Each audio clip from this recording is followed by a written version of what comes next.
Hey man, how's it going? You're the first one.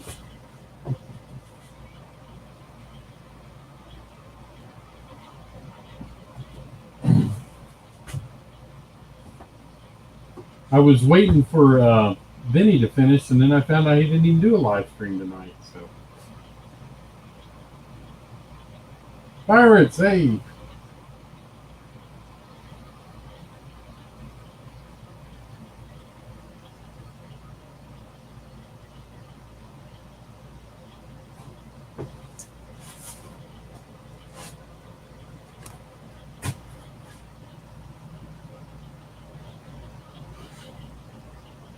change my. Yeah, hold it for stop on me. Just the maintenance way of pity there should be clear anything that's wrong.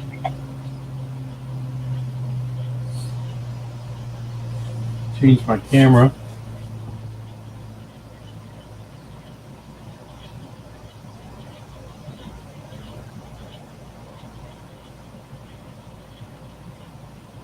Oh,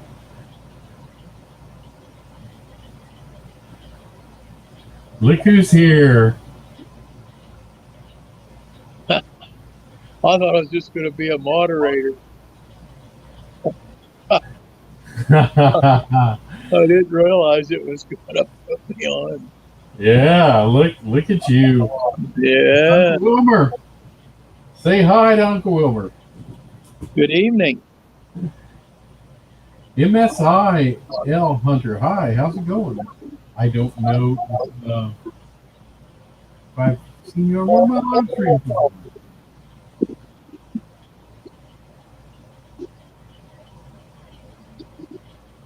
Wow. That stinks. What's that? If I look at the comments, I can't see the show. Oh. No, hold on a minute. All right. Let me see what I can do here. Turn on my. Oh, if I do that, then it's going to feed back. It's going to feed back. So I can't do that either. Oh, go into. I was going to cast it on my TV. Oh, yeah. But it'll feed back. Unless you turn the volume off on your TV. Yeah, I ain't doing that. I'll just manage. So Pirates is here. How's it going?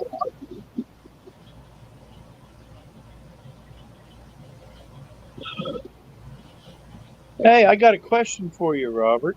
Okay.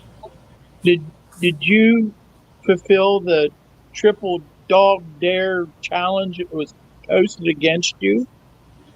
From who? From Joe Rader. It was the Jack challenge. I saw that, but I haven't looked at YouTube at all today. Up until like a few minutes ago. Well, this was yesterday, and you're supposed to run a train, okay, of covered all the way around your layout with the biggest hopper train that you can put together. Oh boy. And that's your challenge. And that's a lot. And then when you're done, you got a triple dog dare challenge 3 other people. Okay. In a video. I will look at Joe's video. I just haven't been on YouTube much yesterday or today. After we got done talking yesterday, I turned on and I watched Joe's video and I started laughing. You don't ever check your texts either, do you? My what? That your text, if somebody texts you, text. No, because I just have a flip phone. I don't even use it for text. Well, you can still read texts off of a I know, but phone. I just don't look at it because I use my phone for a phone and that's it. I know I'm an old man. Oh man, well I won't send you no more texts. You ought to go back and look at that because I sent you all kind of stuff over probably the last. It's unbelievable. Okay. Oh, yeah. I'm just, I'm I'll an know old. that. If I need to get a hold of you, I'll just call. You call, pick up the phone and say, Sarah, connect me with Robert. Right. Hi, Mills Hunter 5.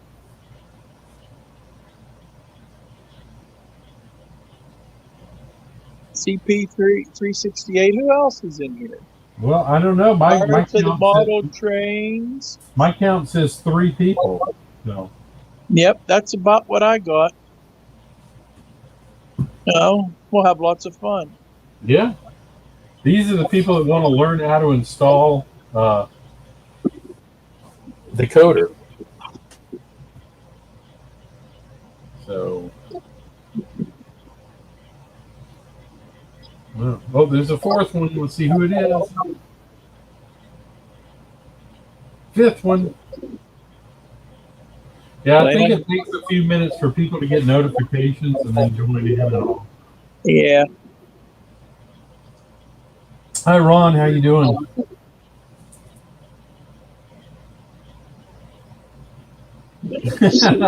No, just didn't have anything better to do. Okay. All right.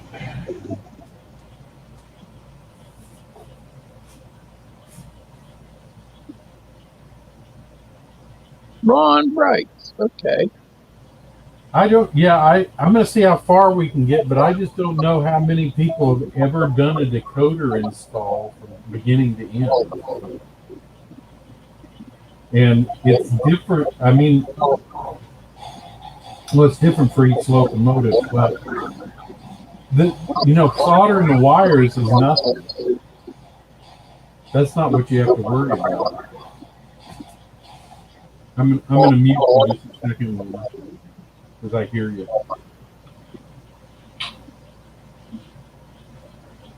How can I mute you? Mute me.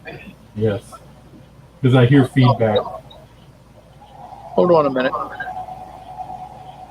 Huh.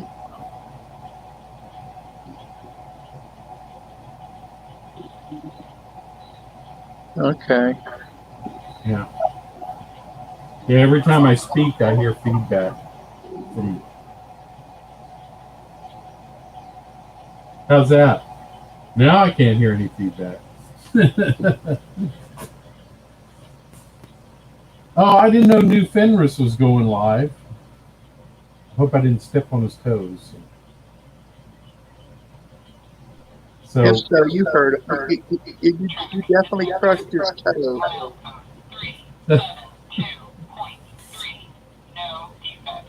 yeah, I was gonna install this decoder because just the soldering the wires together part's no big deal.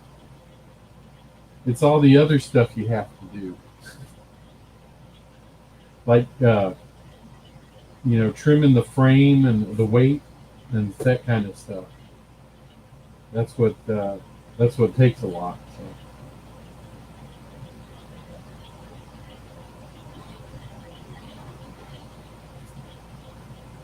So let me. Oh, okay.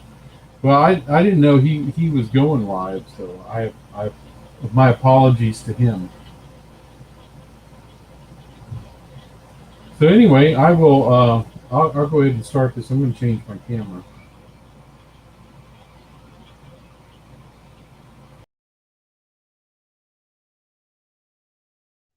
There, I'll unmute my mic and talk.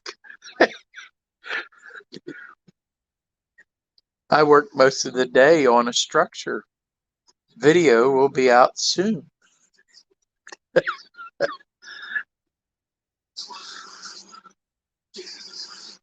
I don't know what else to tell you. I didn't know I was going to be on. All I wanted to do is watch a coder install.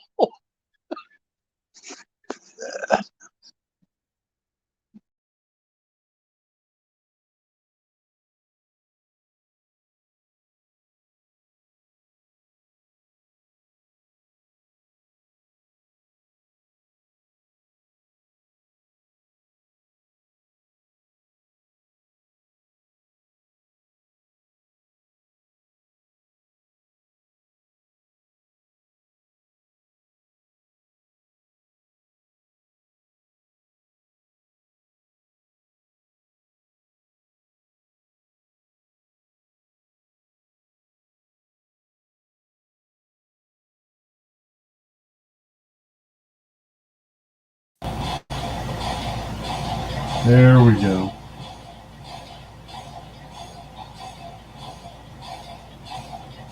All right, hang on a second. Finally, I don't know what was going on.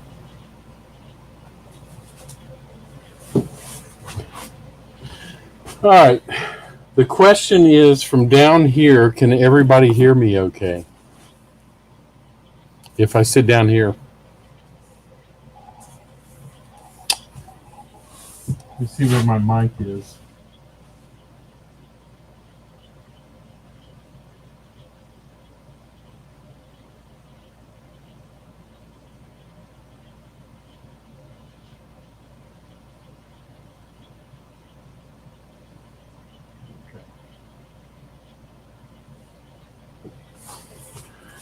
All right, so you should be able to hear me fine down here. Hopefully, I've got.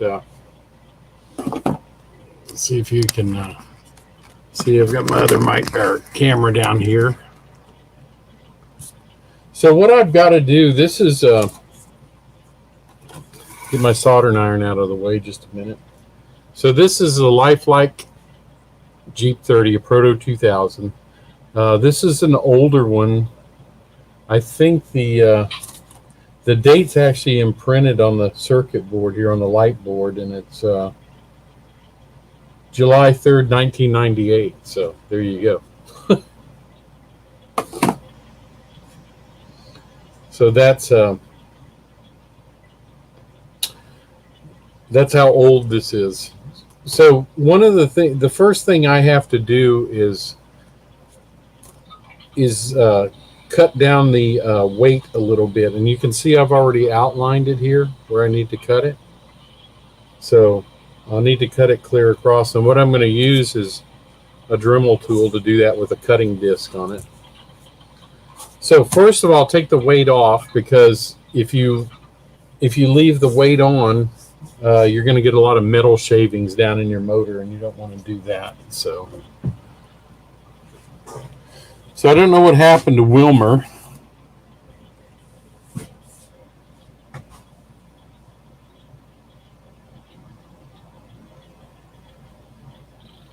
Wilmer died out. So you were installing a soundtrack. Okay.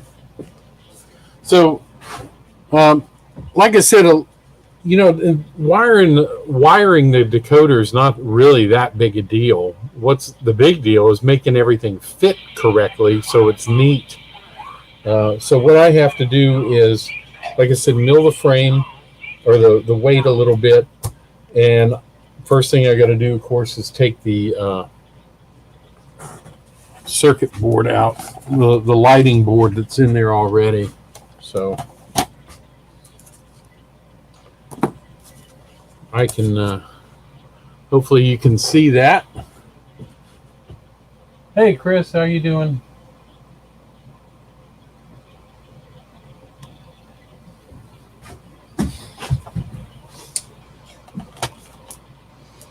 So we got a couple little Phillips head screws here that I got to get out. And this little lighting board here is just going to be thrown away. So I'm not using it for anything. Actually, it actually has light bulbs, so I'm definitely not using those. I've got LEDs ready. Pull this off the top.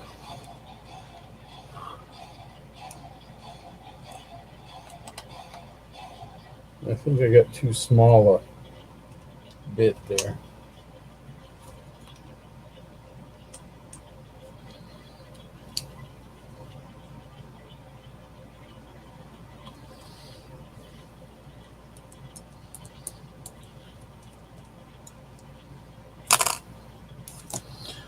All right, so you can see all the lighting wires are connected to this little thing here. Just pull the plastic connectors off. Do that. Get my pliers out here. You'll never want to use these because Atlas has these too, and you never never ever want to use these. You always want to solder your wires. That way you make sure you've got a good solid connection all the time.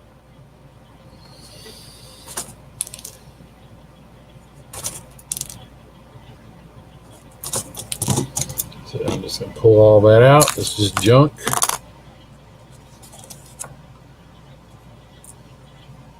And I won't even need the screws, so. All right, let me see what I got. This is just a ground wire here. And that little section is going to be cut out anyway.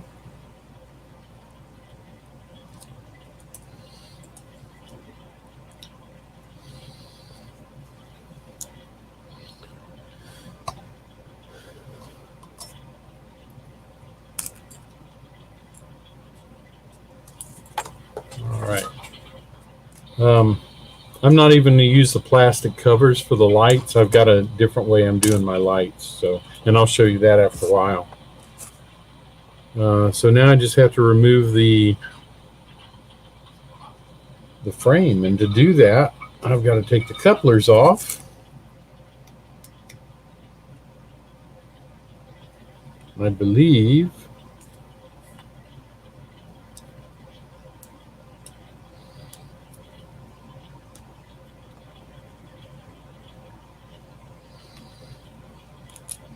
which that's okay because I'm going to put the scale head couplers on anyway. So I would have had to remove those.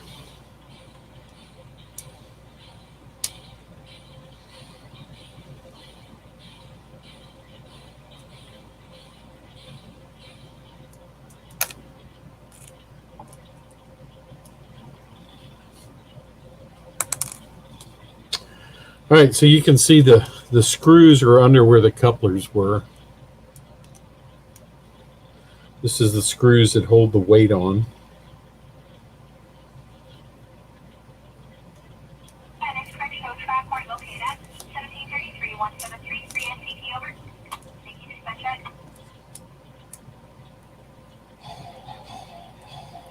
Now what I like to do,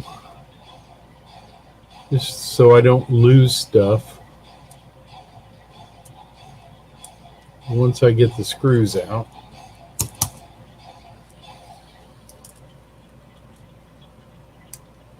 eventually,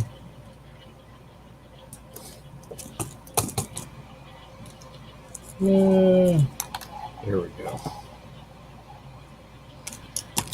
All right, let's see if that's the only screws. There might be under, a lot of times there's screws underneath the fuel tank too.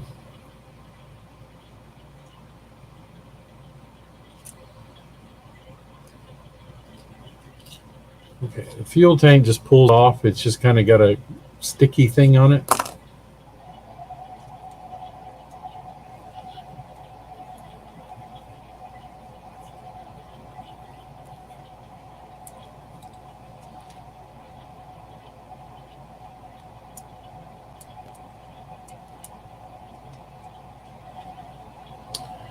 And it's got slotted head screws, of course.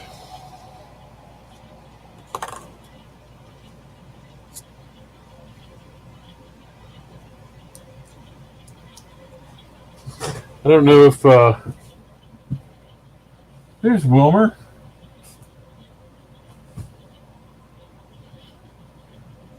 Hey Steve, how you doing? Shay, how's it going?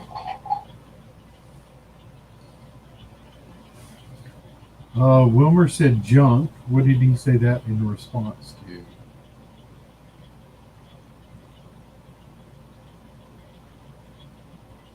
I switched you to the basement.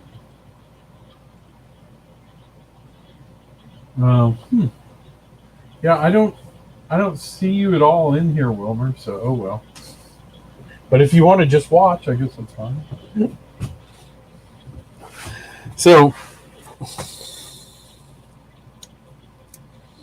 So there's some slotted screws under the fuel tank, and I'll pull those out.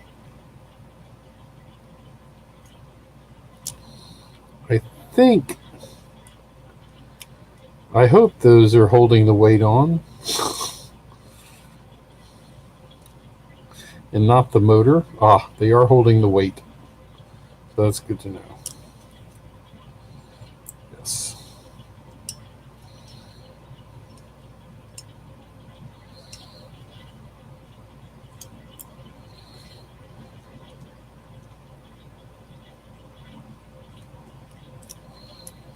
There we go. So what I'm going to do, just so I don't lose my screws, is I'm going to just put them back in the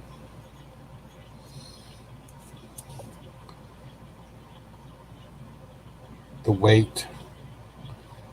And hopefully they don't vibrate out while I'm grinding the weight. So.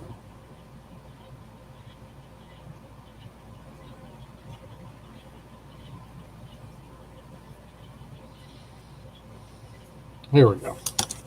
So this is the decoder I'm using. It's just a 2200, TSU 2200 Tsunami2. I've already soldered the speaker onto it. So, and there was another video I did. It showed you how to make these little speaker boxes I make.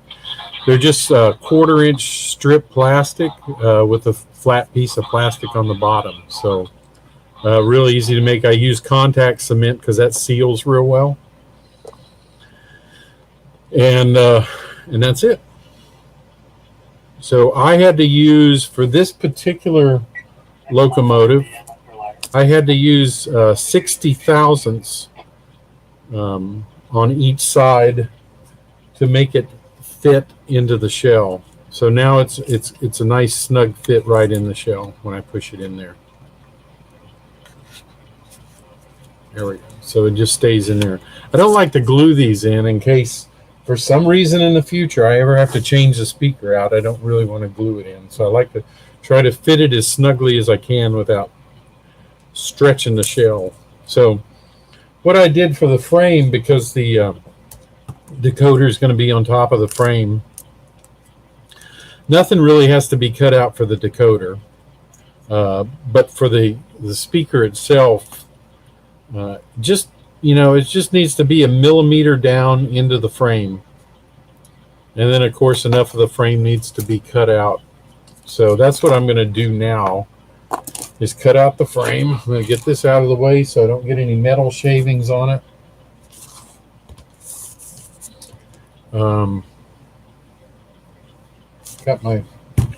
And this is a real good suggestion. Unless you like to get metal shavings in your eyes, wear goggles.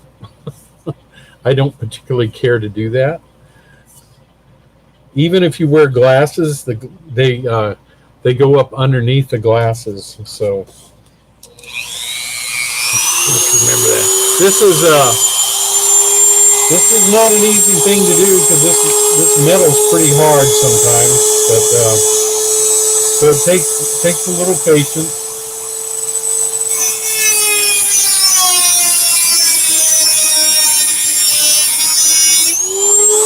I usually cut down to where I need to on all four corners.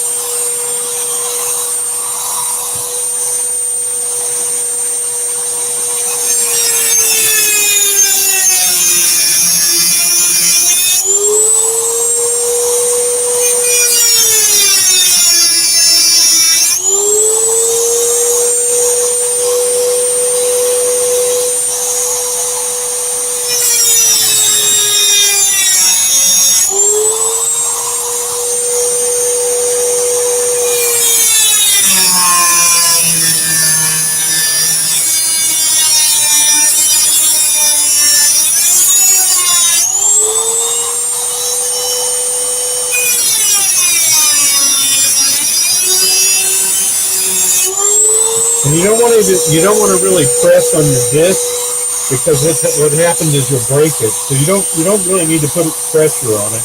Just let it cut into the metal by itself.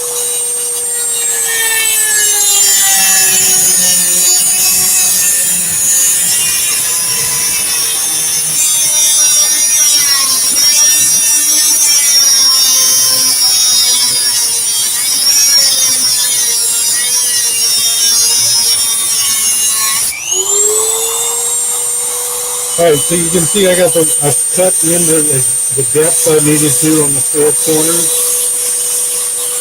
And now I'm just gonna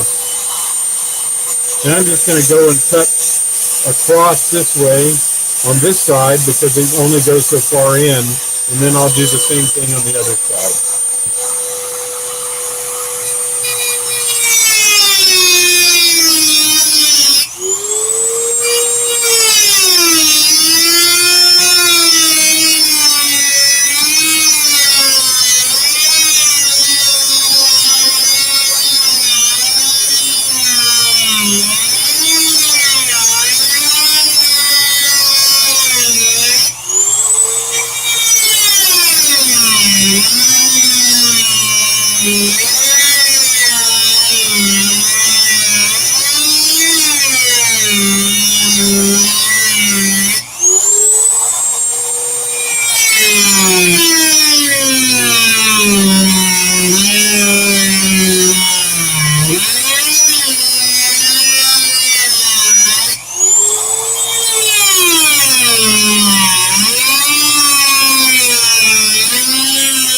And if you were using a different brand like a PCS decoder, you'd have to do the same thing.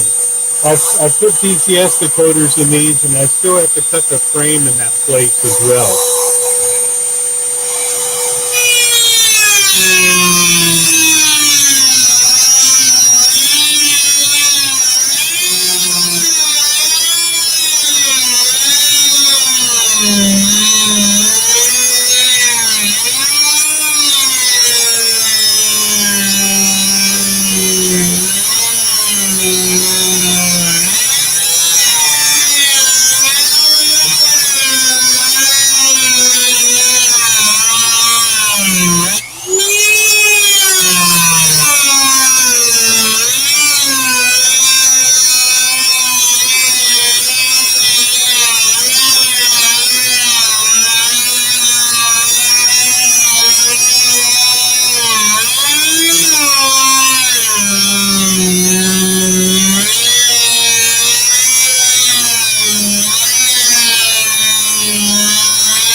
Just patience is all it takes.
I'm almost through this half.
Well, it's sitting there.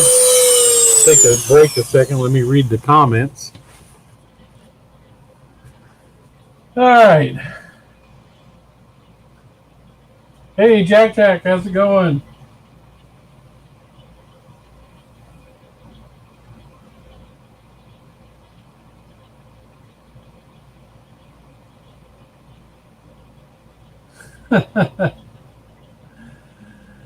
No, it's not. You're right. It's a Proto 2000. So all it is I'm just wow, boy, that gets hot.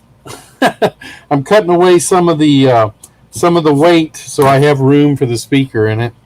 That's all I'm doing. I'm almost through this side.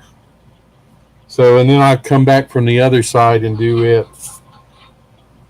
That's the only modification that this weight really needs. So like I say, if you're going to do it, make sure you take off the weight because you don't want to get all these metal shavings inside your motor and everything like that. So.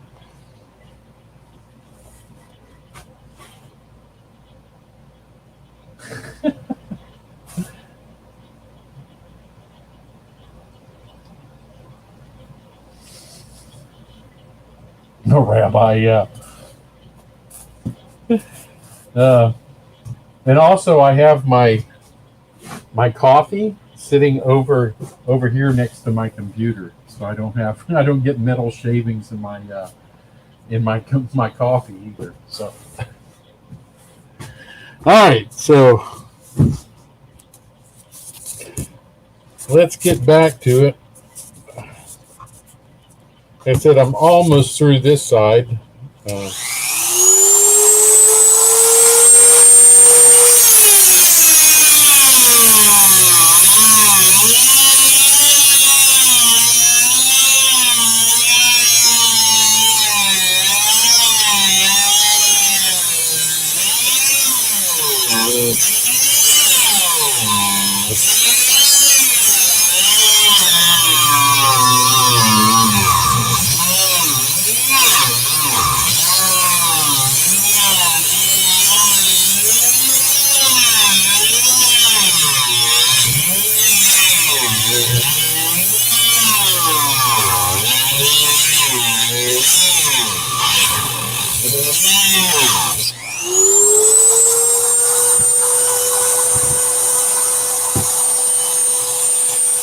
Yeah, just right up here at this end, and I'll be done.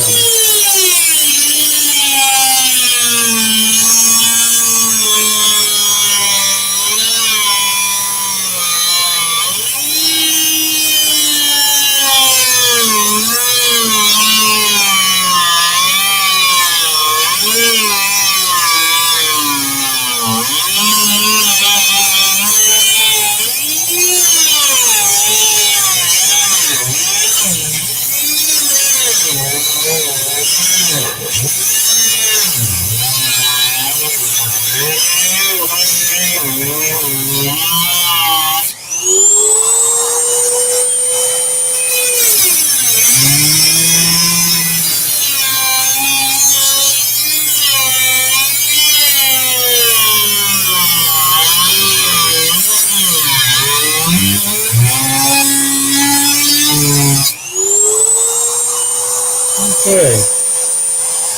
I think that's it.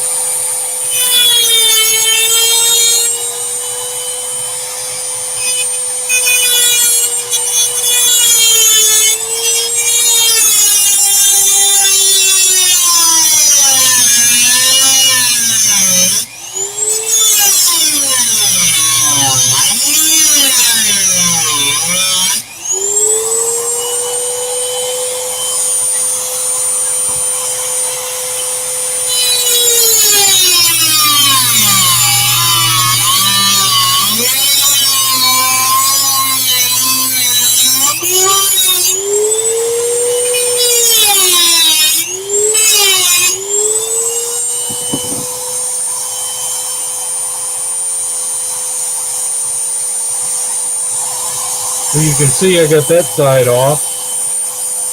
Then I turn it over and do the other side.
Okay, I'm going to give my Dremel tool a rest just a minute.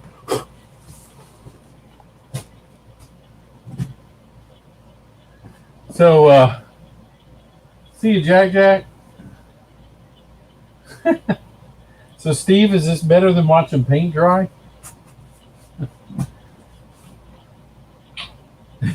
Yeah.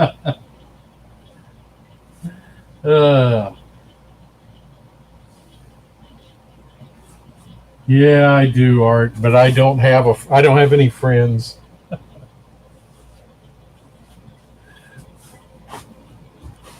So I have to do it on my own.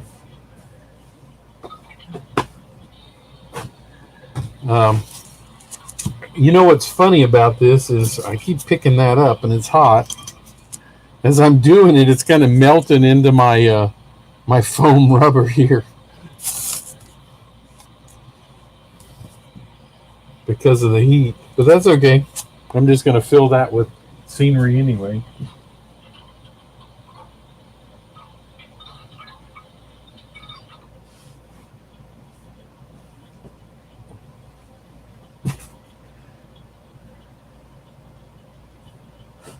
Yeah, that's right. Now it's time for a commercial break. Here's the Flying Crow coffee mug. Ooh.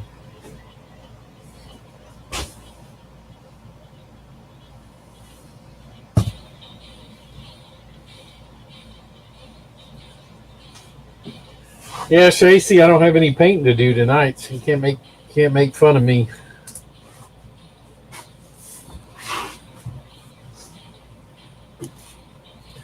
All right, let's get back to cutting this.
Ooh, we're close.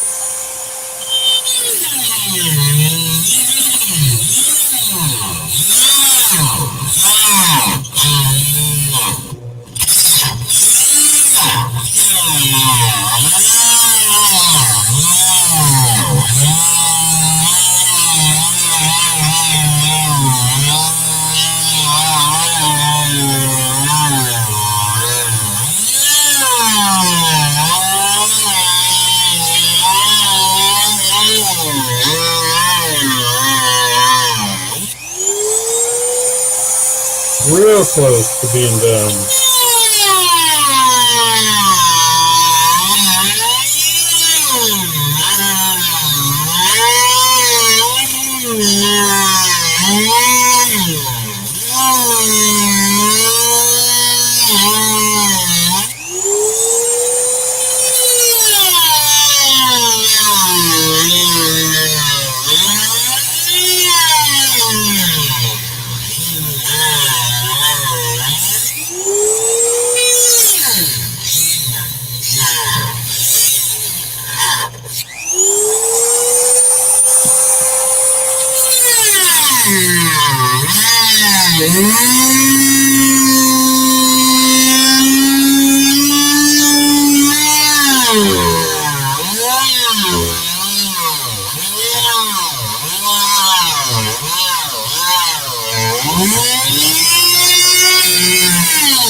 There we go.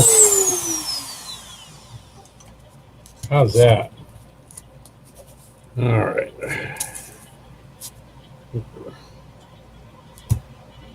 Okay, so what I'm going to do now, I'm just going to run the cutter over it just to kind of smooth up some places.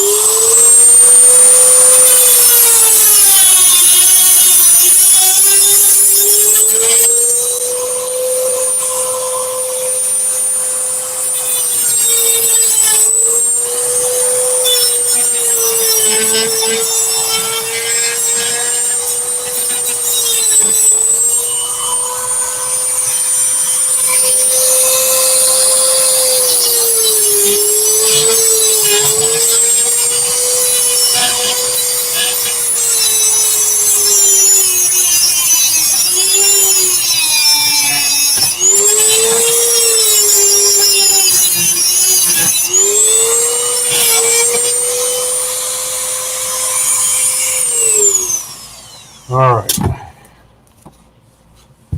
I think we're good. So what I normally do, oops, threw my glasses on the ground. What I normally do is I'll check it with a ruler. Hang on a second.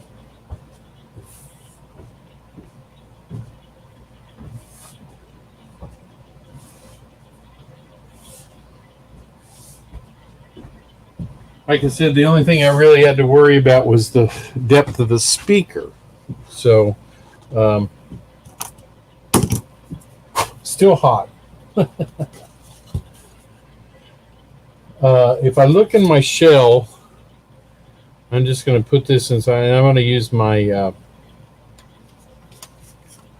the millimeter side. So, I've got almost 21 millimeters, about 20 and a half millimeters depth. And if I take my speaker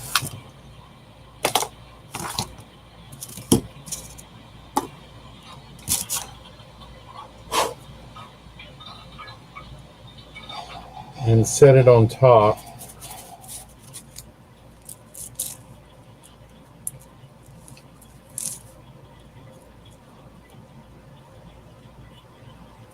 sorry, there we go.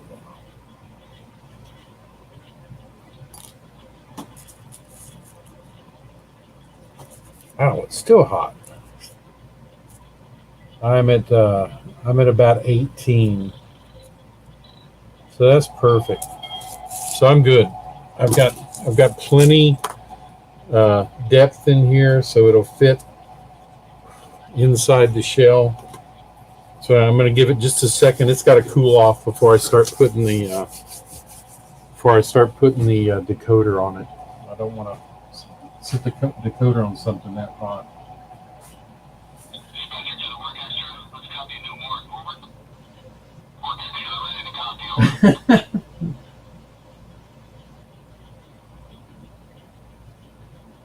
Yeah, I know, Steve.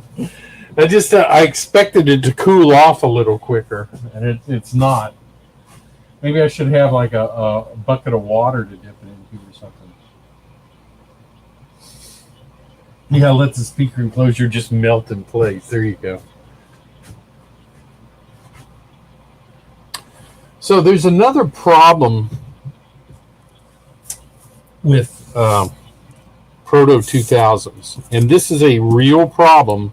And if you're ever going to put a decoder in a Proto 2000, then I suggest that you fix this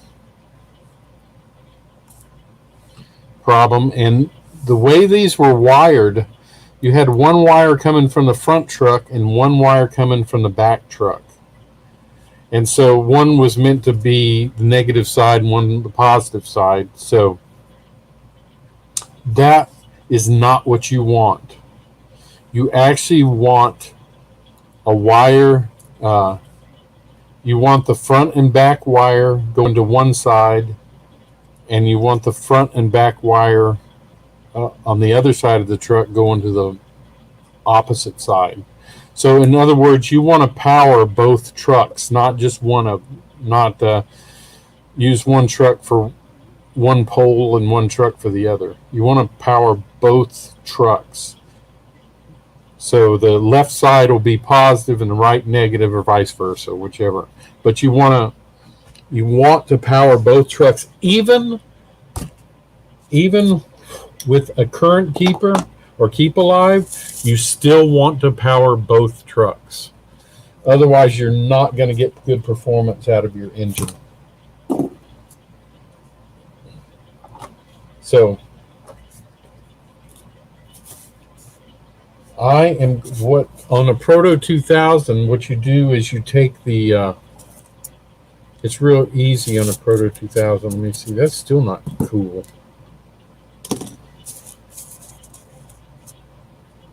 And you can see those screws vibrated out. So luckily they're all in one place. I'm going to, let me grab a paper towel. I'm going to set this on a paper towel.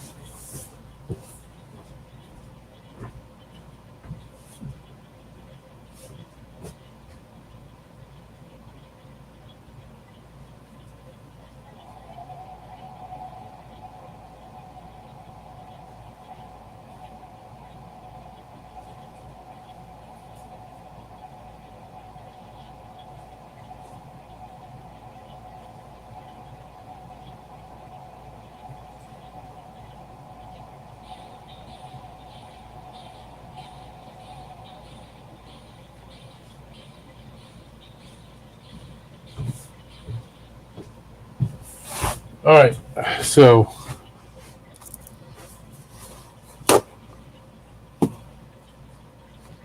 like I said, I'll say it again, just soldering the wires to the decoder is nothing. It's all the prep work that you have to do is what's time consuming. So to make sure you've got to, make sure everything runs right. Now on these, the side frames just pop off. So, and when they do, then you've got this little piece, and then you've got the metal frame right there. Now,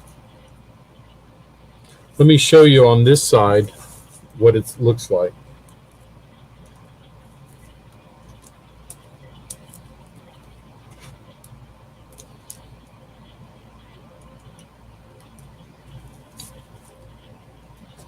So on this one, you've got a tab here that's just riveted to this piece of metal, right? And hang on, I'm going to pop the bottom off because I'm going to have to change the wheels anyway. Bottom just pops off on this thing.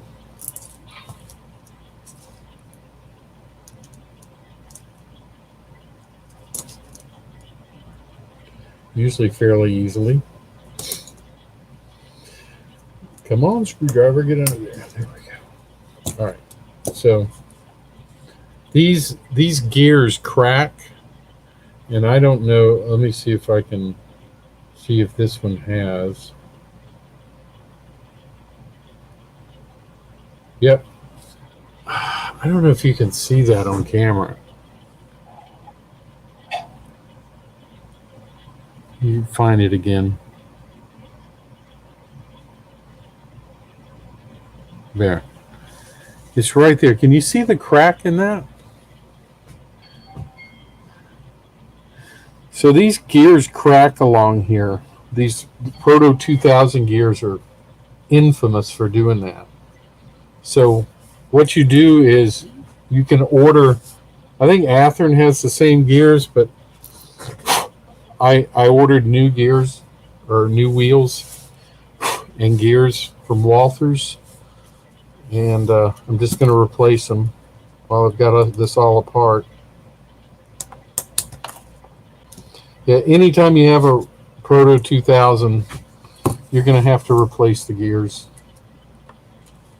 So now to replace the wheels on the gears, you just have to take the bottom off. You don't even have to take the side frames off.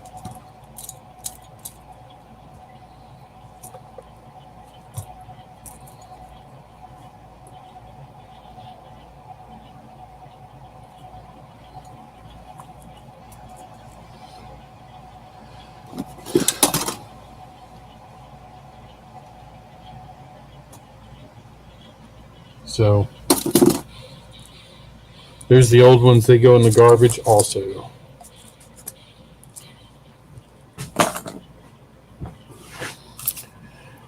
So I've got a brand new set of wheels and gears.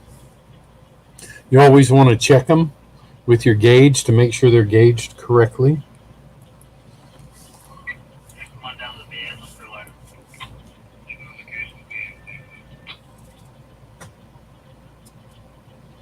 So this is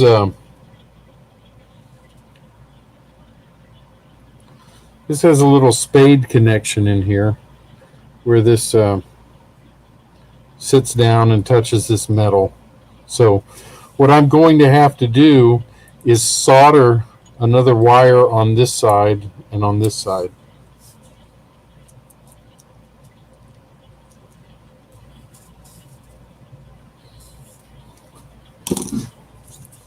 And like I said, believe me, you will not get good performance out if you don't, even with a Keep Alive, if you don't power both trucks.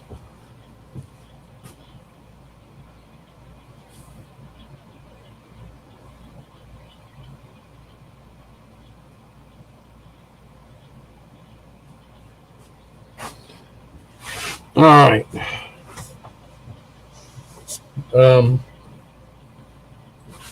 Turn my soldering iron on. And I've got some spare wire here.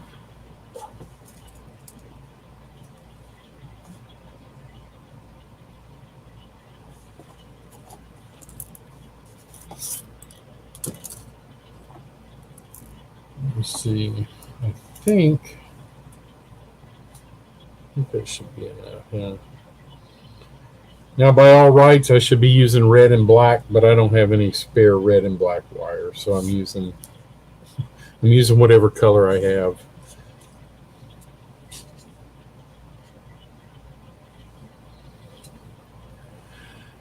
All right. So when you're soldering microelectronics, always use rosin fluxes, not regular acid-based flux.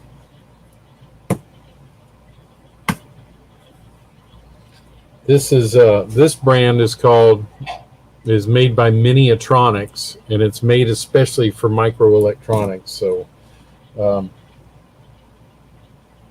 make sure that if you're going to use flux, you use this type.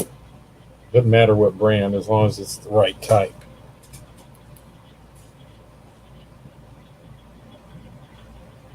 Oh, my frame's about to cool off. I can pick it up now. It's just warm. Okay, so I'm gonna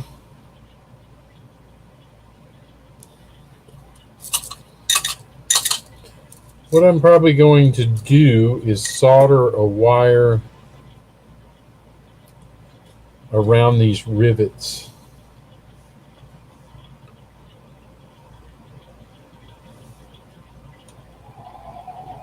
So I'm just going to wipe some flux around there.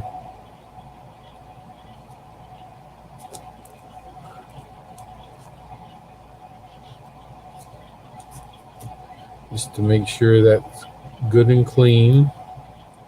You want a good clean connection when you solder.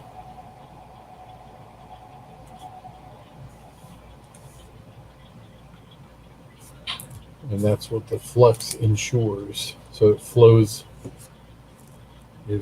well, and you've got a nice solder joint.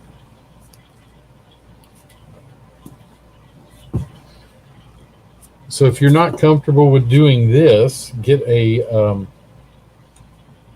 wire stripper for these wires. But I've been stripping wires with with a diagonal cutter so long, I'm fairly comfortable with it. But you can get wire strippers that strip small gauge wire. And actually, I'm going to strip both ends because I need to.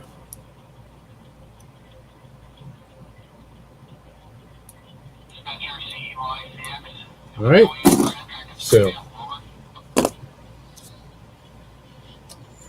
you want to make sure the wire's covered with flux as well. You want to tin your wire as well as your tip. Make sure your tip is good and tin.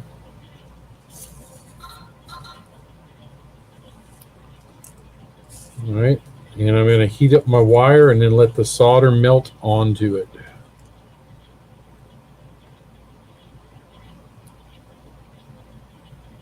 There we go. Do the same on the other end because I'm going to need to do that.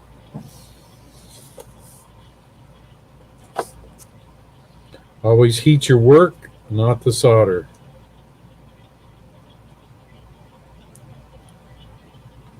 And it should just melt right onto it. All right. So now I'm going to put some solder on here on the truck. Once again, I'm going to heat it.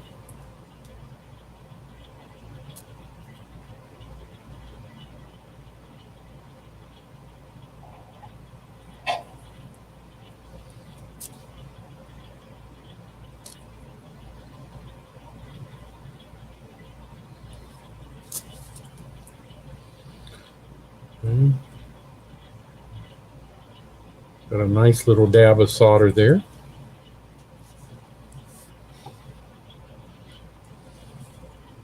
Put this down. Probably easier to put it up through the frame. And all I should do is I'm going to touch the work and it should just melt the solder.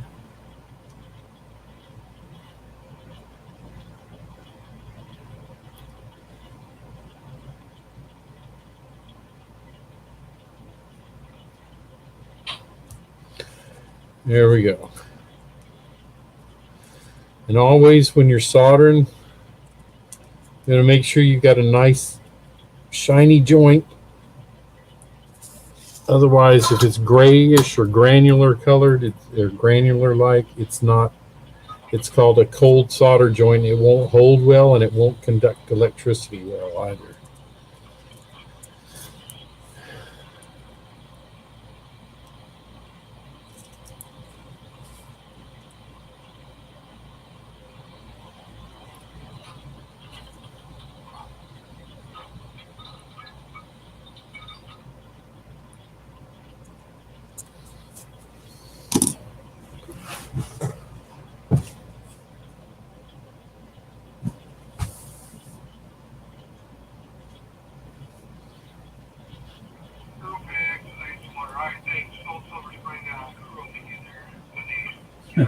See you, Shay.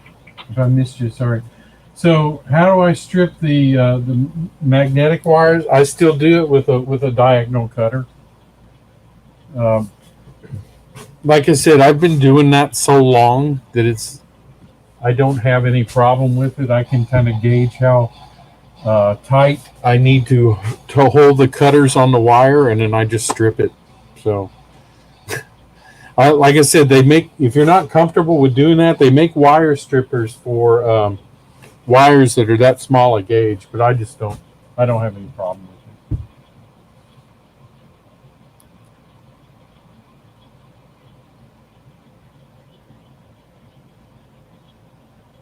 it. A stripper pole.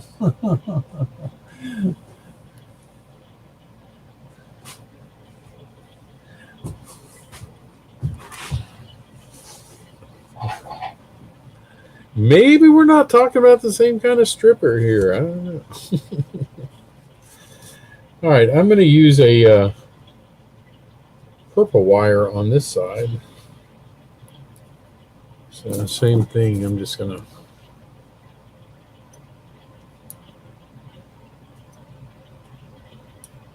And actually, when I strip these small gauge wires, I just kind of loosely hold the diagonal cutters around them, and it just strips them. So they strip fairly easily. I twist them, put it in the flux, little flux on each end. Make sure that gets the oxidation off the wire. All right. I don't know if you can, hopefully you can see what I'm doing here. I flux the tip of my soldering iron. So see how shiny the tip of my soldering iron is? And that's the way you want it. So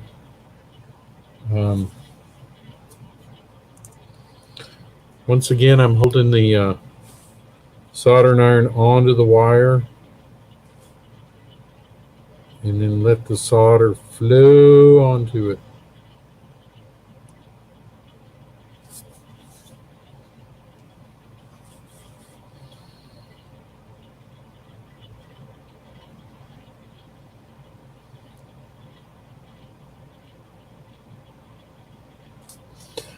All right.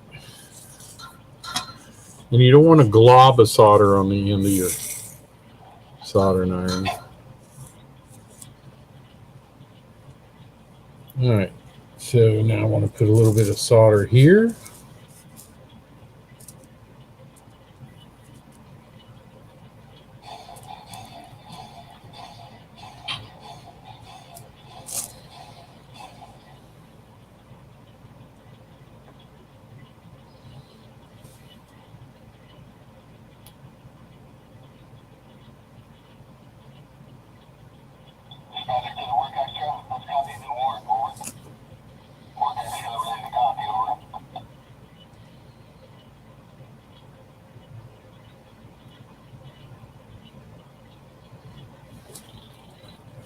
And as you can see, I don't need much solder on there. I hope you can see that. You can see I just have a little bit right there because I got a tiny little wire. So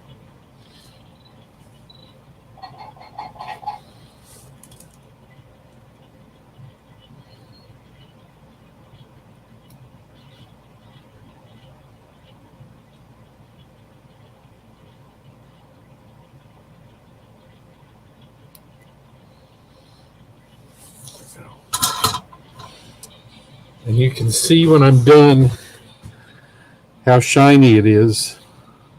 Smooth and shiny, and that's the way you want it.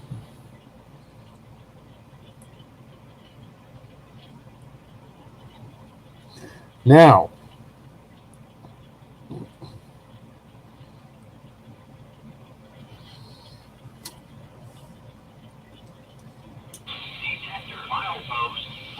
what I have is I have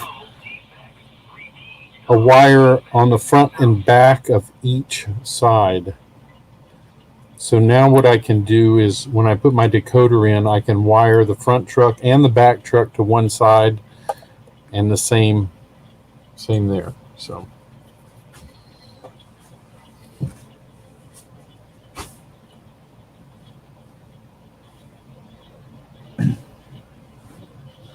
All right.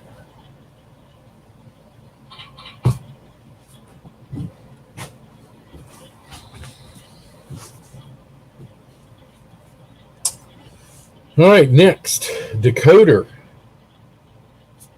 So,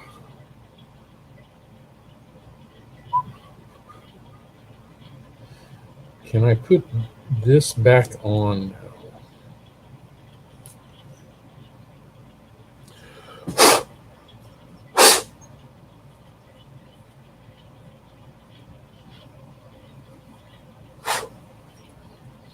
So what I'm going to do is I'm going to put my the weight back on the frame, and then we can start wiring up the decoder.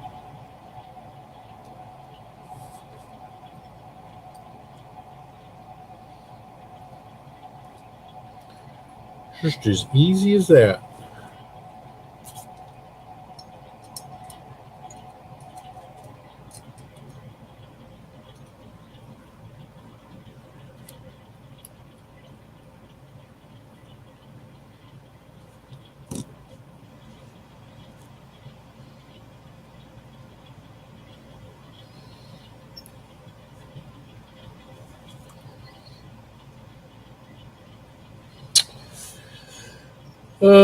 Let's see.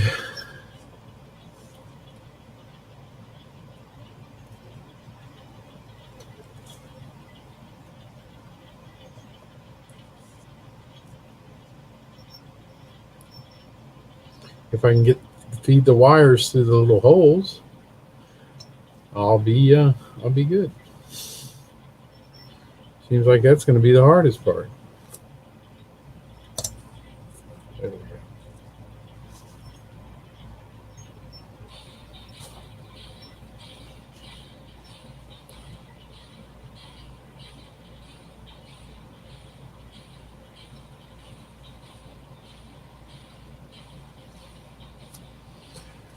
Okay.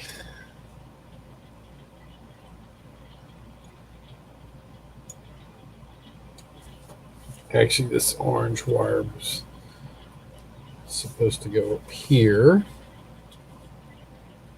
Okay, so I've got these two wires fed through the front, these two through this hole in the back. My orange wire fits in the little groove on the side, and then this is the gray wire.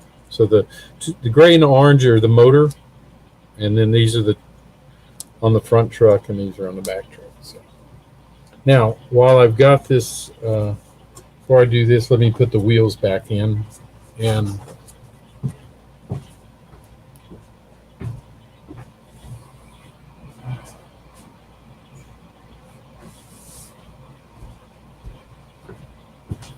I actually have some gear lubricant. So I'm going to put a little bit on there. Probably just take a toothpick. It doesn't take much.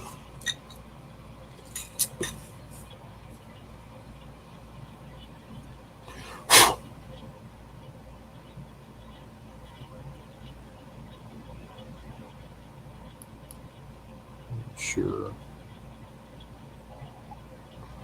Make sure I'm using the right one.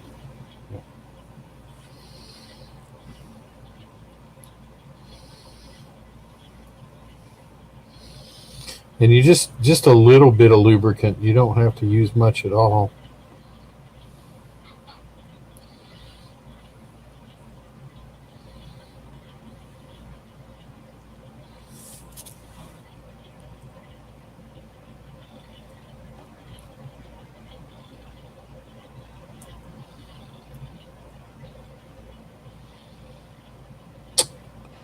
Come on, bearings, get right.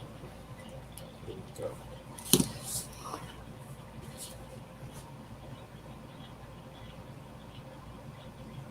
You'll know if you have a gear problem with these Proto 2000 because they'll go thump, thump, thump, thump, thump when you try to run them.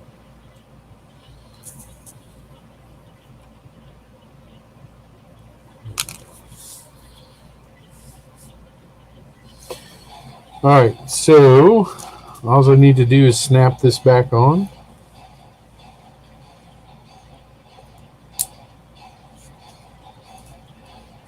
There we go. And put the side frame back on.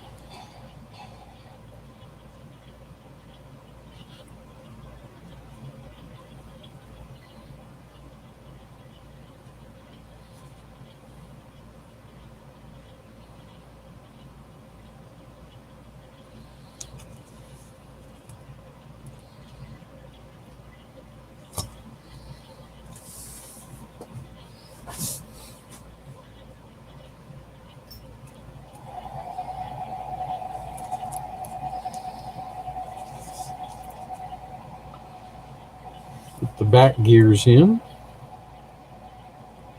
Oops, that's way too much.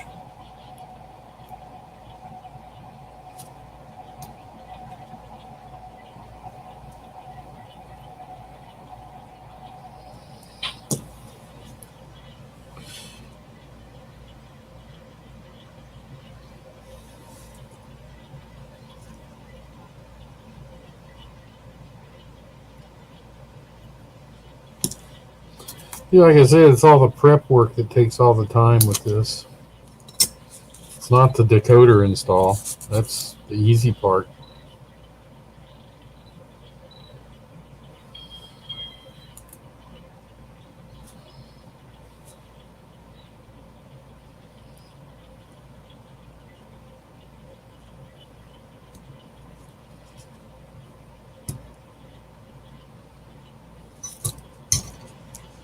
I keep pulling this out because I haven't screwed it on yet.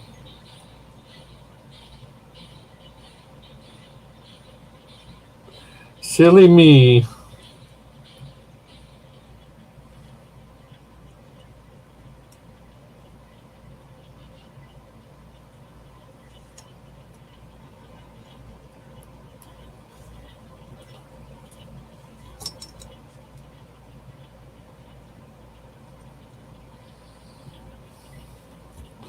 All right, let's get the screws in this. At least the front and back one. Oh, where'd I put my bit?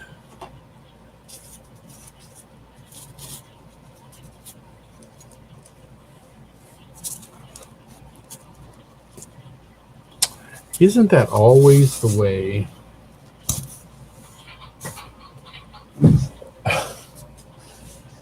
Okay.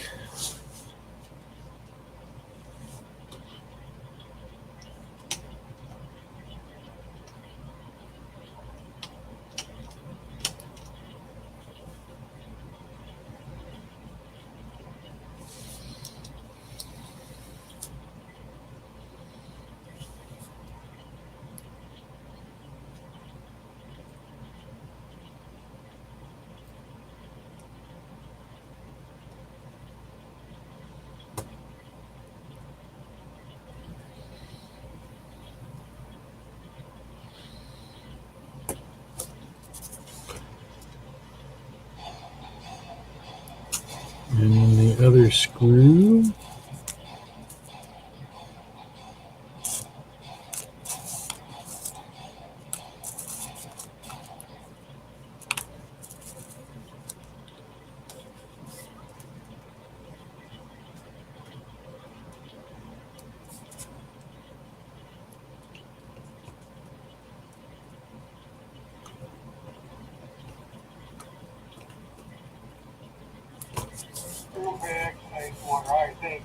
All right.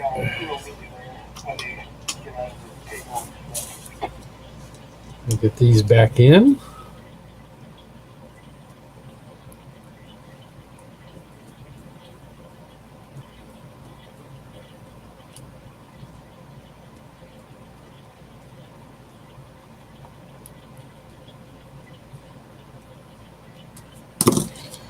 Almost. Now all I got to do is put this back on. And my soldering is getting just in the way. So So what I'm going to do on this one, I'm just going to trim this little plastic piece.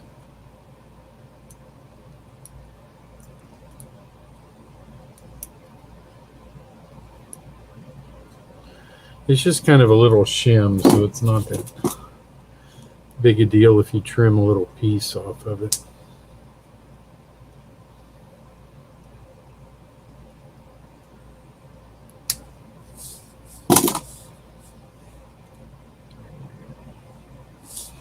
Oh, just a hair more.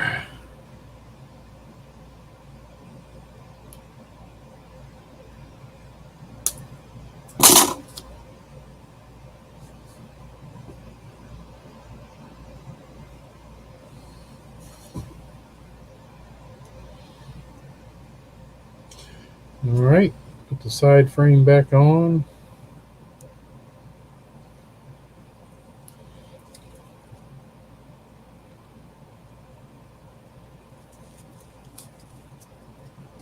And we are done. There we go. All right.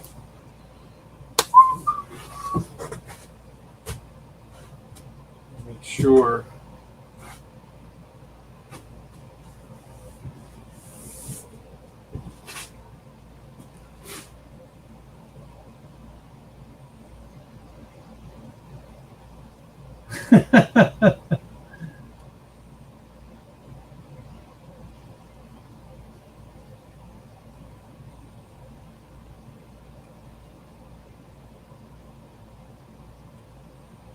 Yes, that's correct, Art. Those, and that's what happens sometimes is, so those metal plates are actually riveted on there, and if you need to make sure that the wire's connected, I always make sure it's connected to the rivet and the metal plate, so I know I have good contact. But a lot of times you'll see those rivets are loose, and that's what causes bad contact. But you're right. Then it goes through the square bushing on the wheel, and then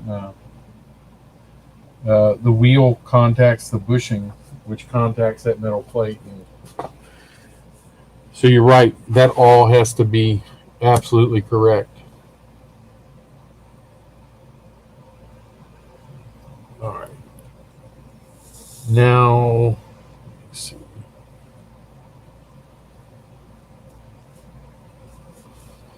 Okay. Now I always make sure too that my trucks still turn freely. I want that to happen. I'm going to go ahead too and put my fuel tank back on.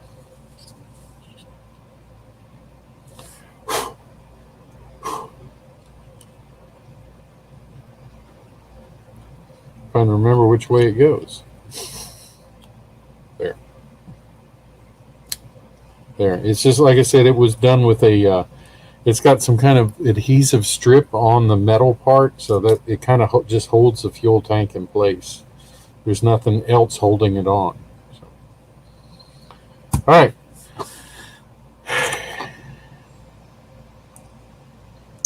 Here is my sound decoder.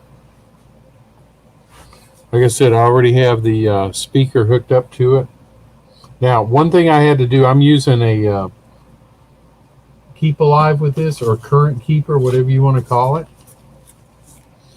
When you use, and I recommend if you're not if you're new to soldering, that you use this type of decoder. This type of decoder will fit in any diesel. They make a smaller one for N-scale that looks about the same. But the reason you should use this if you're not really, if you're kind of new to soldering, is with this you're just soldering wires. Okay, you're not soldering pads on the decoder itself. Here's a decoder I did in an SD40. Now this is a TCS decoder, but see, you have to actually solder the wire to the pads on the motherboard. So that's a little trickier if you're not real familiar with soldering.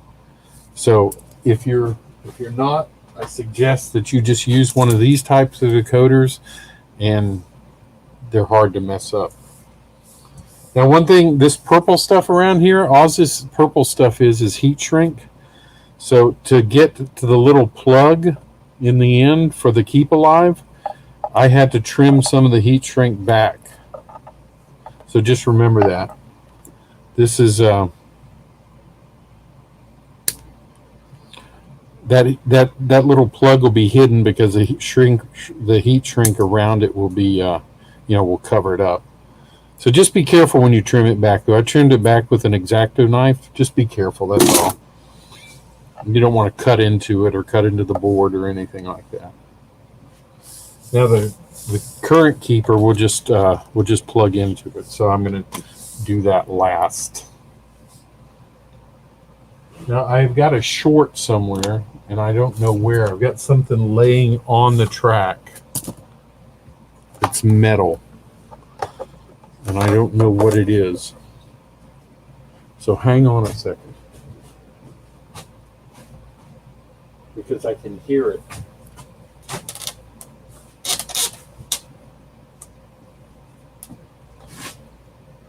And I want to get it off.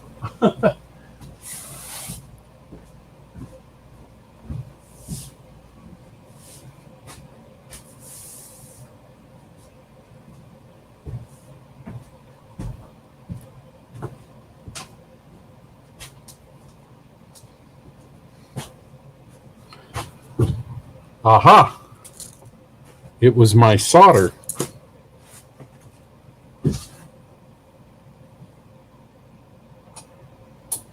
I always tend to do that. My solder was stretched across the track here, so. Okay. So I got to do two things. I have to hook up to the wheels and to the motor, and then I'm going to test it. Now with these, you've got a little wiring diagram that come with them in the package, so you can sure use that if you need to.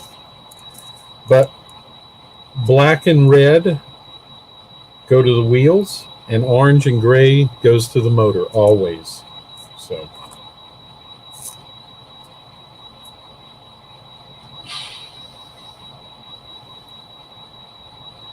So you can remember that. If you remember that, then you got it licked. And you see there's a lot of wires on here. I'm not going to use them all. So don't let a lot of the wires scare you.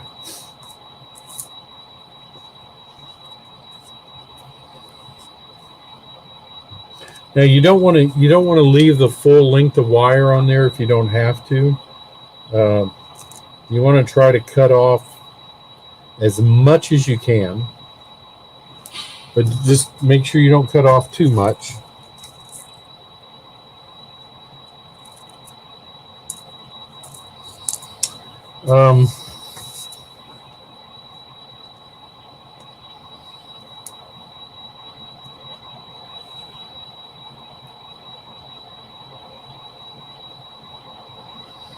I know both my black wires are on the left side of the engine.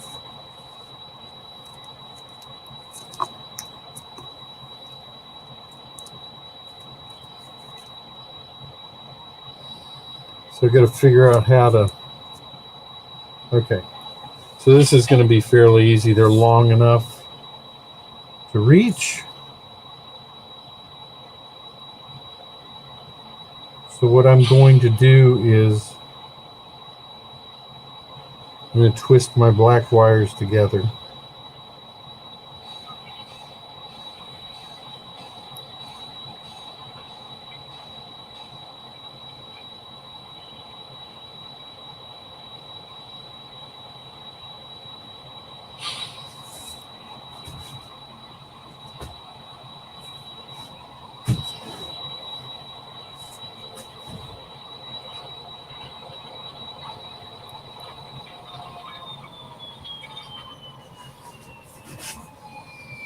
Make sure I get a little flux on the end of them.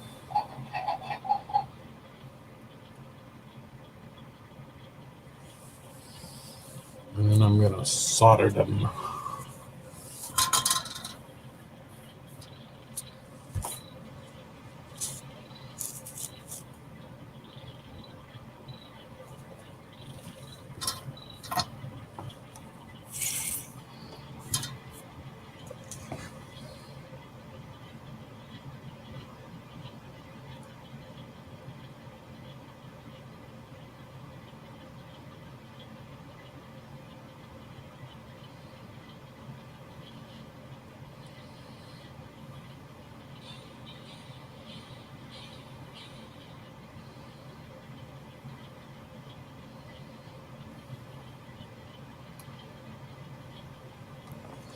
All right. So that's it.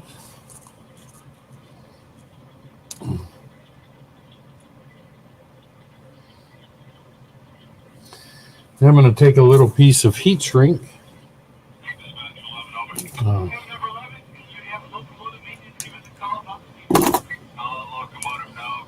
Slip it over the end.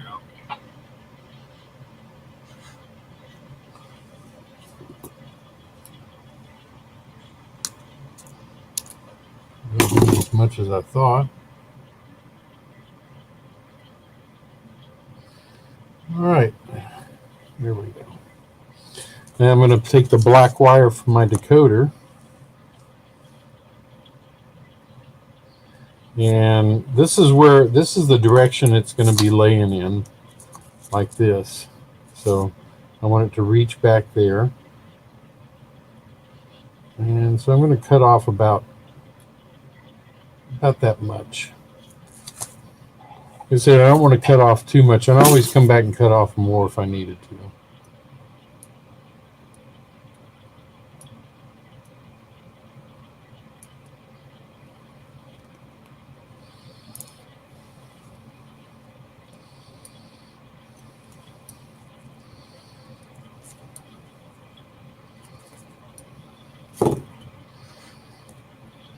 Twist it. A little flux on it.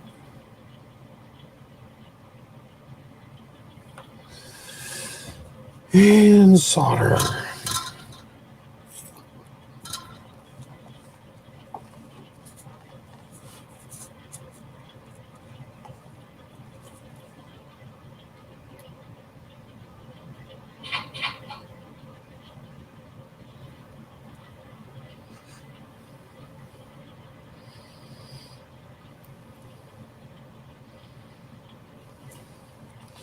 There we go.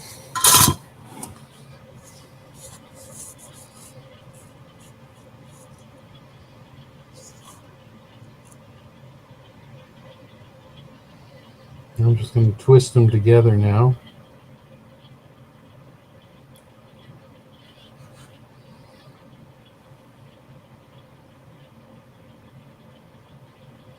And when I do that,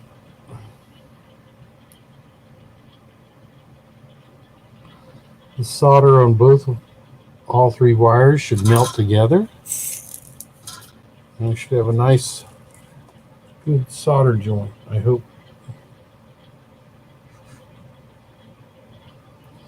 It's hard to twist these tiny wires together.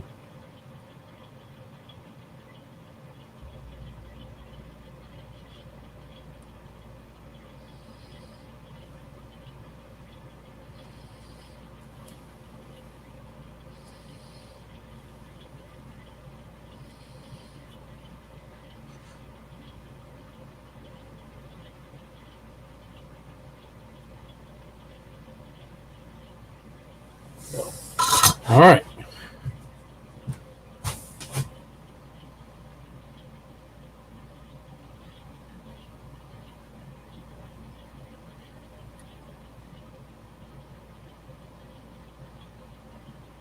Yeah, Steve, I am going to put in lights, but I'm just going to put in the front headlight and the back light is all I'm going to do. I'm not going to put any class lights or anything like that in.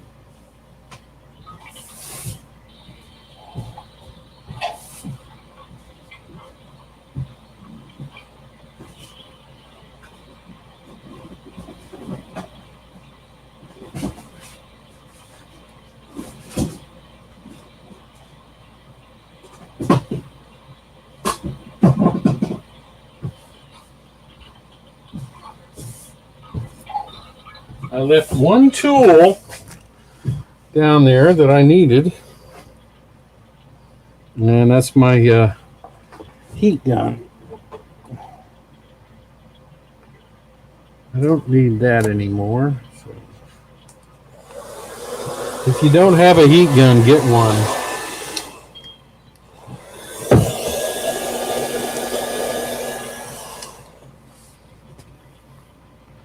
Of course, unfortunately,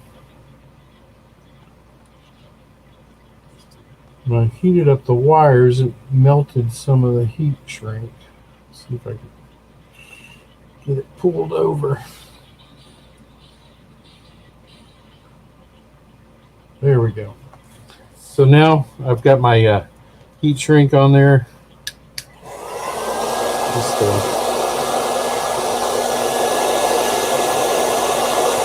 melt that.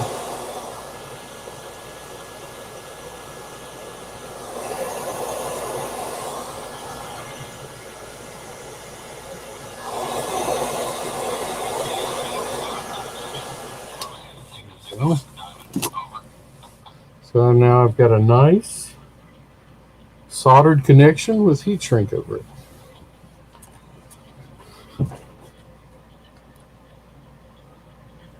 Good night, Steve.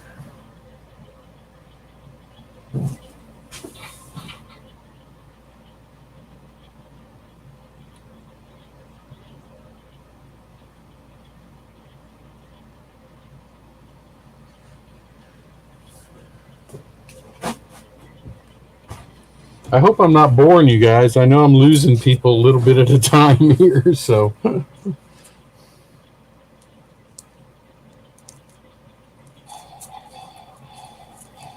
I know it's getting late too for a lot of you, so. Especially you East Coast guys like Wilmer.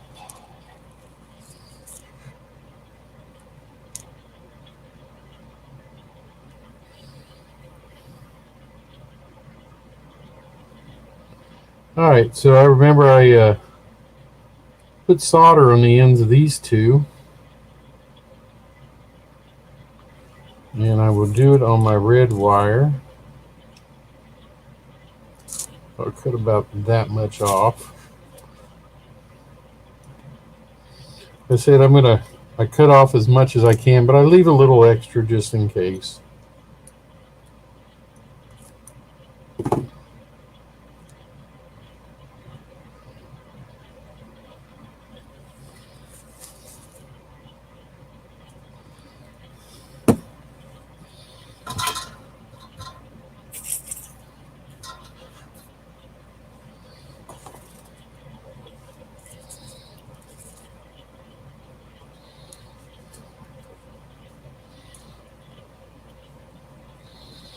It's the only bad thing about doing this, you really need 3 hands.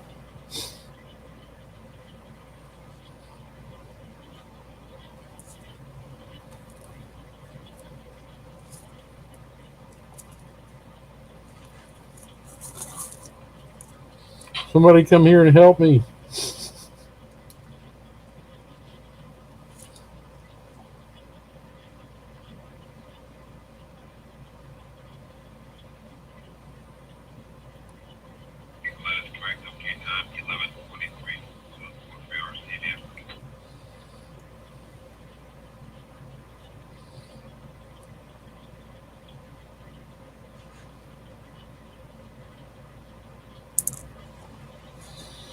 All right.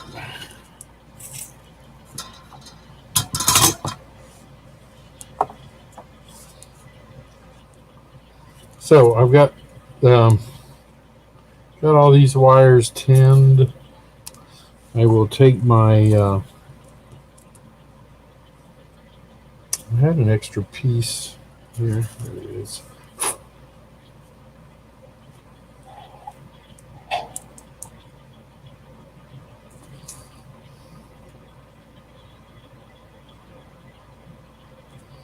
Put my piece of heat shrink on there. Twist these together.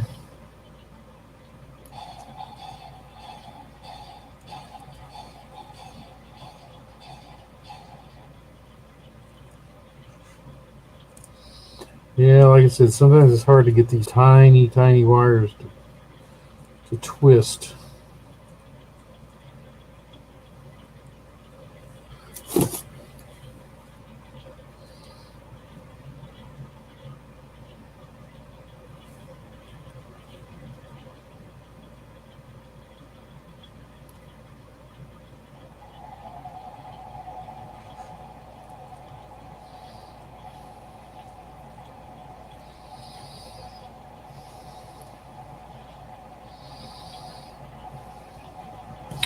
I think I got them all three together there. And now all I should have to do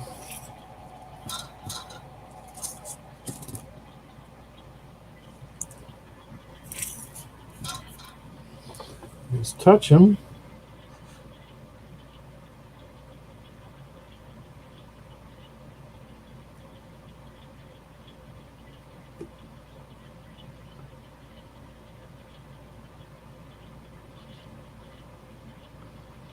The solder should all melt together, hopefully.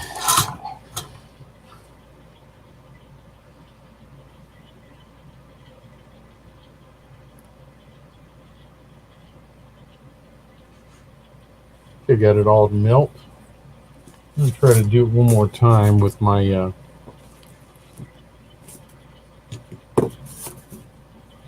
holding my pliers on it as a heat sink.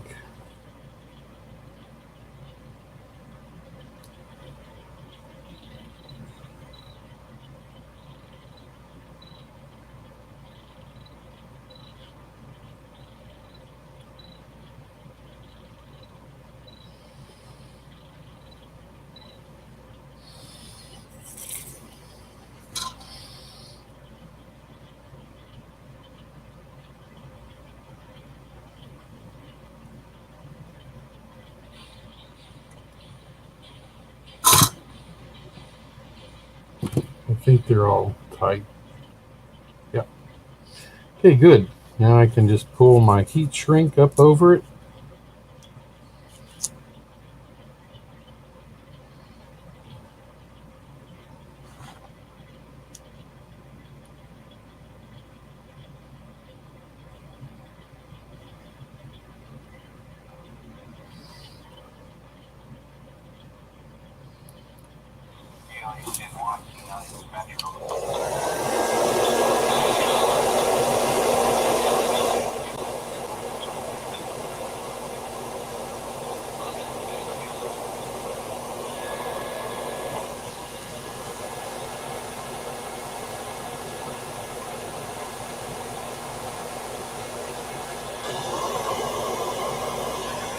Now, if you don't have a heat gun, a little trick, since the soldering iron's hot, you can actually hold the soldering iron right up next to it and it'll heat shrink it. But just be careful, don't touch it with the soldering iron. That'll do in a pinch. It's best to have a heat gun because it blows the heat more evenly on the heat shrink. But if you don't have one and have to in a pinch, you can use the heat from the soldering iron to shrink it. So. All right, so we got it connected to the trucks. Now all we need to do is connect it to the motor. And I tell you what I'm going to do. I'm going to cut some of these wires off that I don't need. So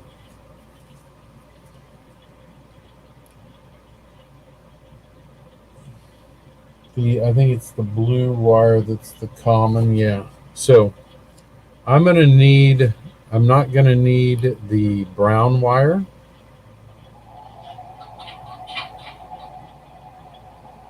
Or the green wire. So I'm just going to cut those off right now, get them out of my way.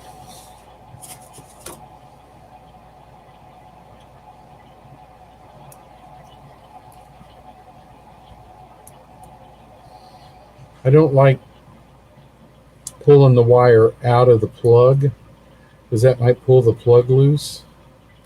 I just don't want to do that.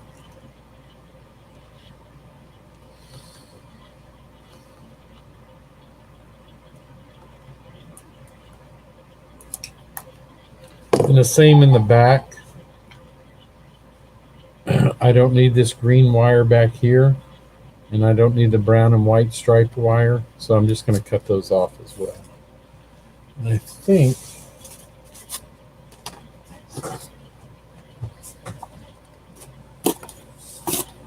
this will cut it easier.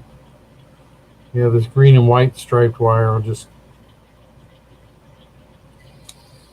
cut off. But I saved those in case, like this, I had to use solder wires onto the front and the back trucks. So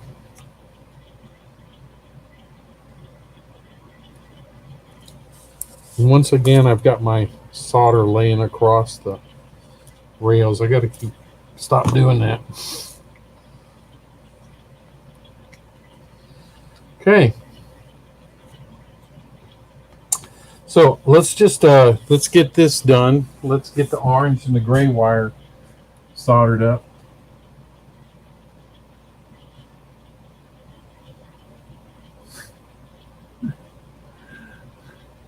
I'll try not to burn my fingers again.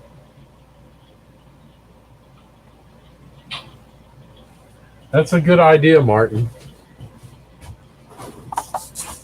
Because sometimes, doing this fine stuff, even you shake some because it's so fine. So it's a good idea to using tape. All right, 2 more wires, and we're going to set it on the track and see if it works. Since I already have the speaker hooked up and everything. All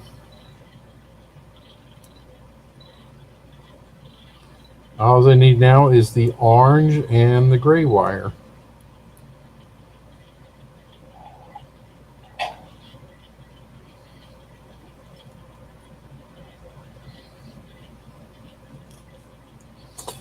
And I've got a couple fairly long orange and gray wires here already. So since they're going to be up front, I can cut a lot of this length off. I don't need a lot of it. Because you see, here's my orange and gray wires coming from the engine. So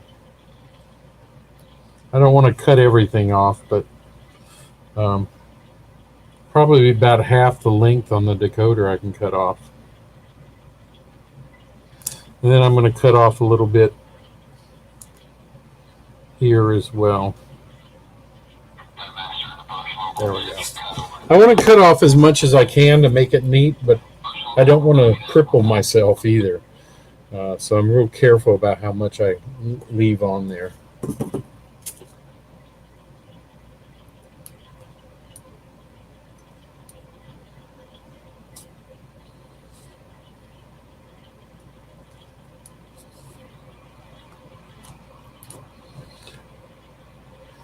All right.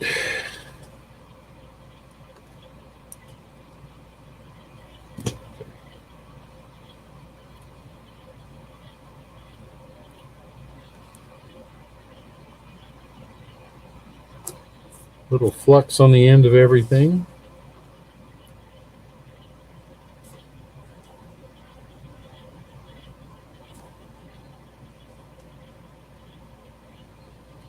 So if you remember nothing else, like if you don't have a sound decoder, you've got red and black and orange and gray. And that'll the red and the blacks to your trucks, the orange and grays to your motor. And then all you have to worry about are your lights after that. So all right, I've got a little piece of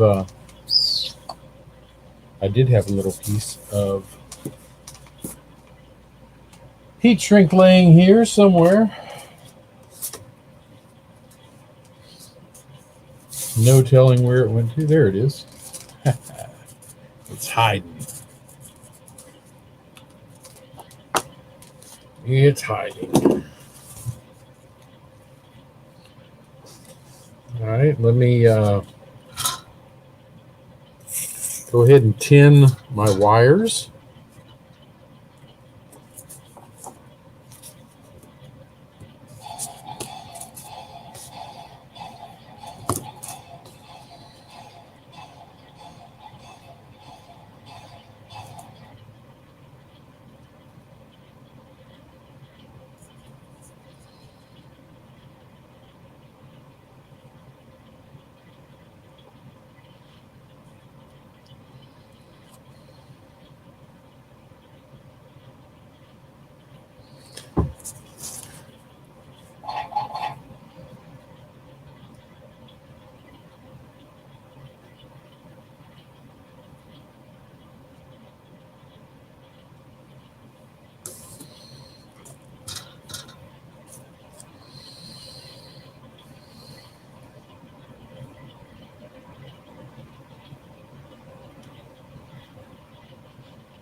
One more.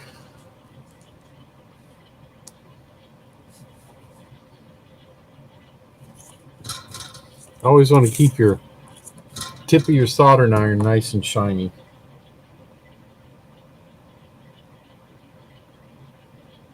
Helps the heat conduct better, helps the solder flow. There we go. All right. So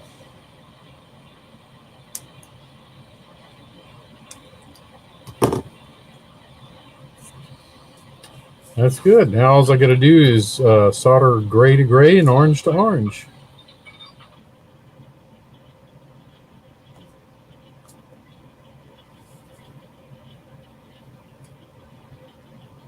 Oops.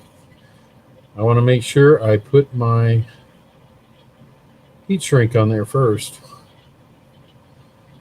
because you can't do it afterwards.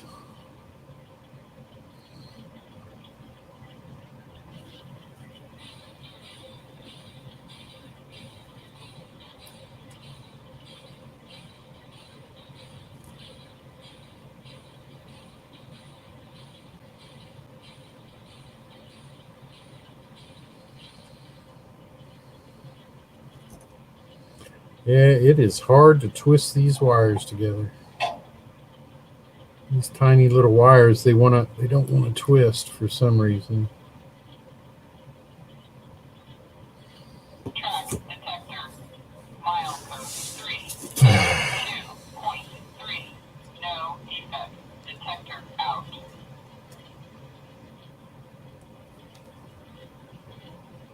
Yeah. Every time I twist them, it's like they untwist. I don't know what's going on.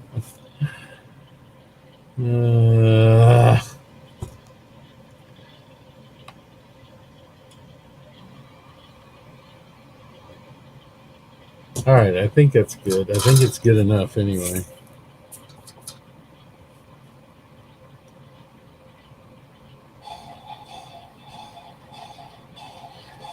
They're together. All right. I just give them a little tug to make sure. Twist the orange ones together.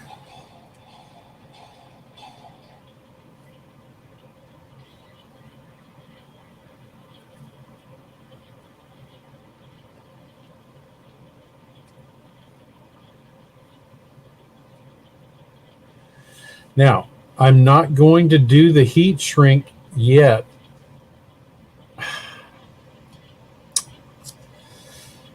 I don't know what's wrong with these. I don't know why they don't want to twist together.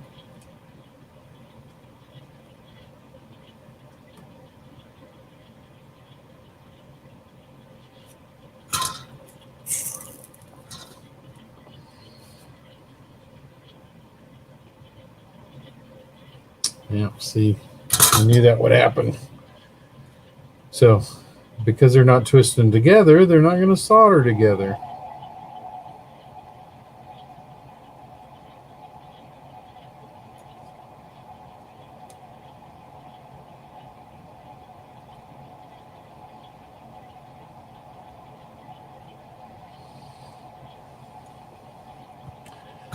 There we go.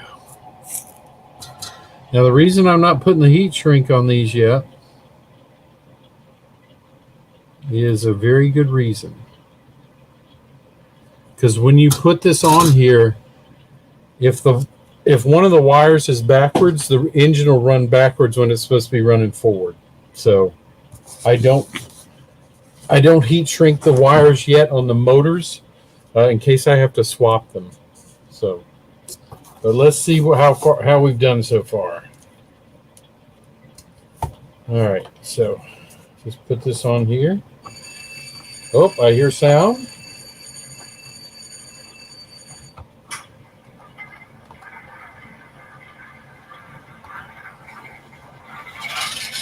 Listen to that.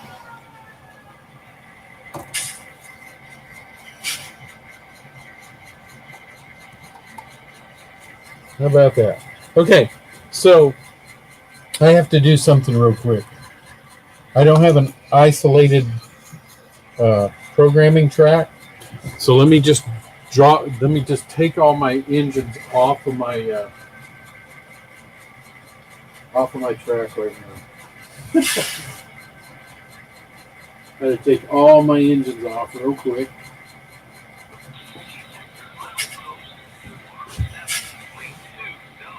Because I'm gonna have to program.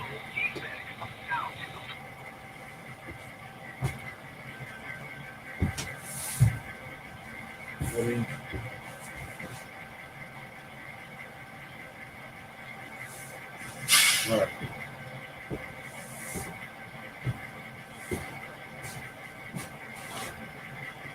All right, I've taken all my engines off of my track. Hi, Mark. How's it going?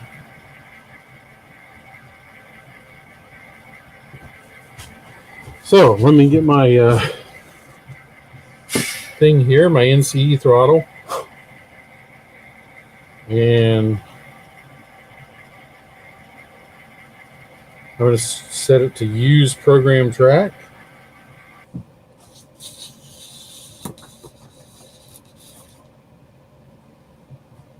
And standard programming.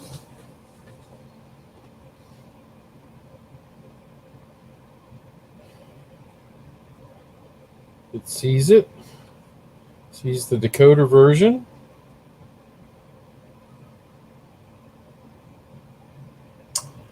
What am I going to do this one?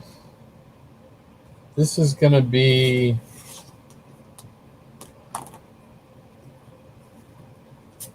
I'm going to make this 4115. How's that?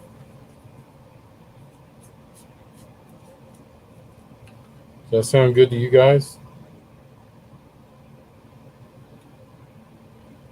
Activate address. 4115. Activate, yes. Set config, no. Set up motor control, no. Mac, no. I'm going to back out. All right. All I want to see right now is it runs forwards and backwards correctly.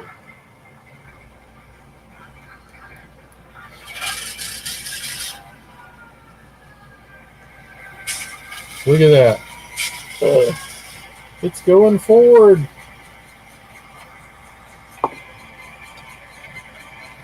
I think.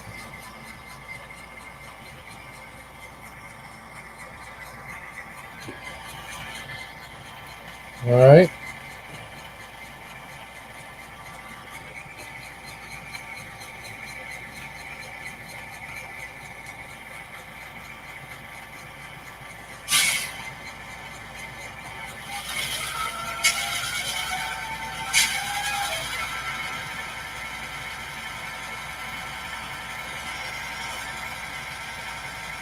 Well,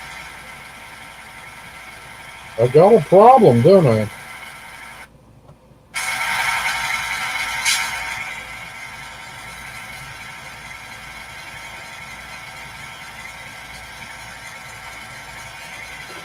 And I don't know what it is. So the decoder's increasing in speed steps. The sound is, but it's barely moving.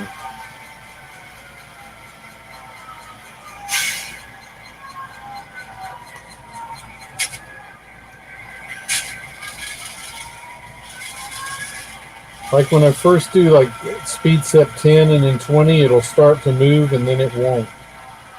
And I'm wondering if there's something with the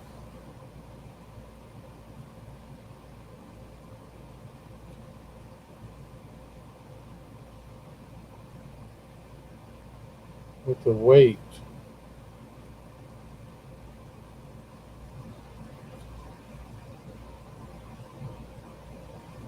Huh.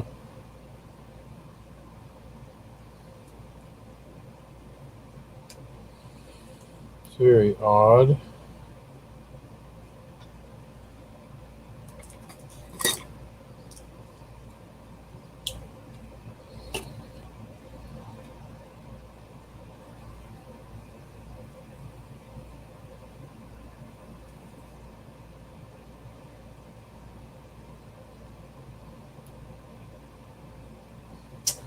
So let me see what we got here.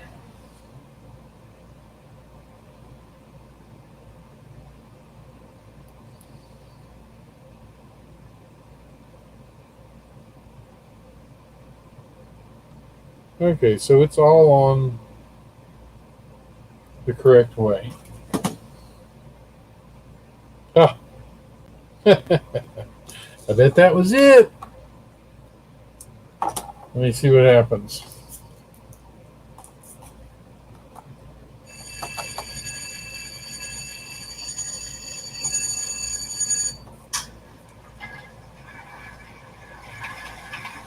No.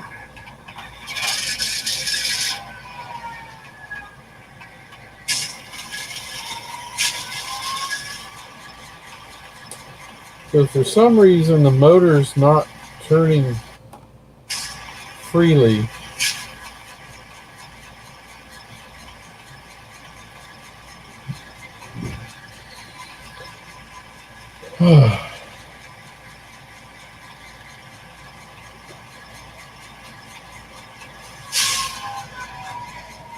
Don't you love it?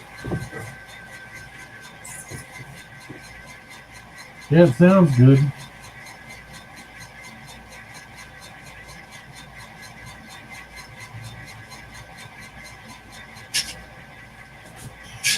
The sound is there and it increases, but it's not. It's like something's prohibiting the motor from turning.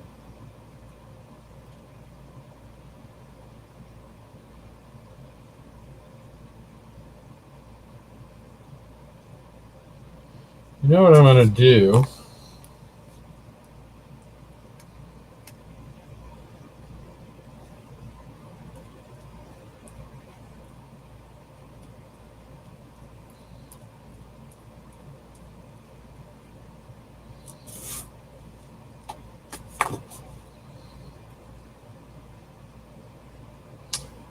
I'm wondering.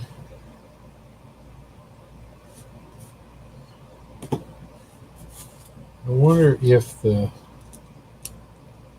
weight got bent just a little bit.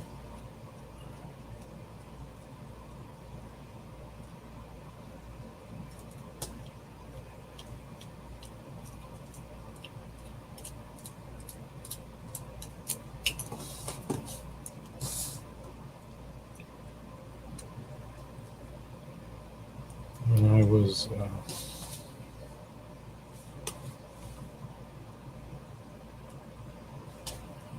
the weight getting bent just a little bit when I was grinding on it.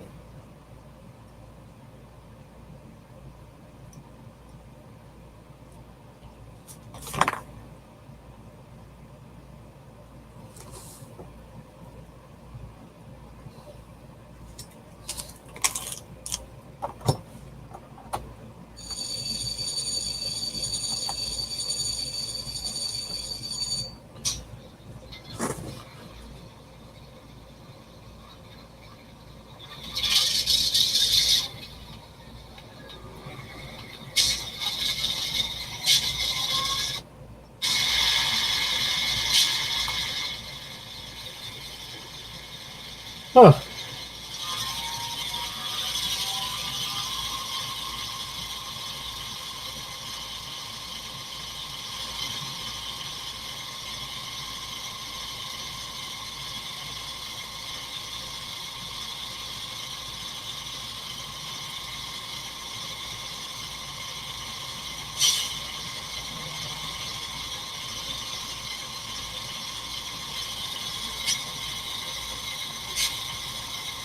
This is very odd.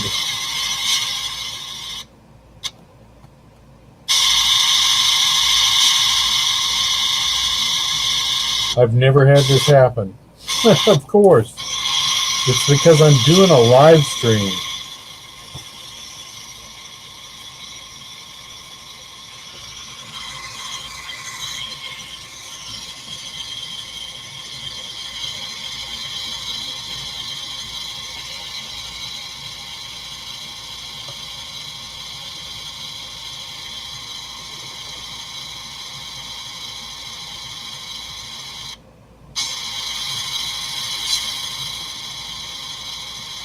And it will be, it looks like every once in a while the motor just flips over.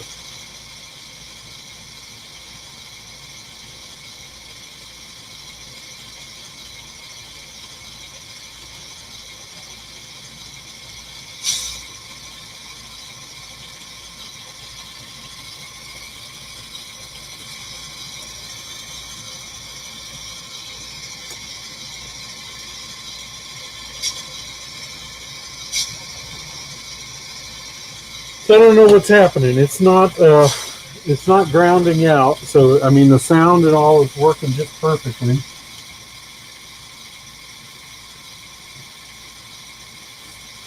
Yeah, and it's speeding up, and it does.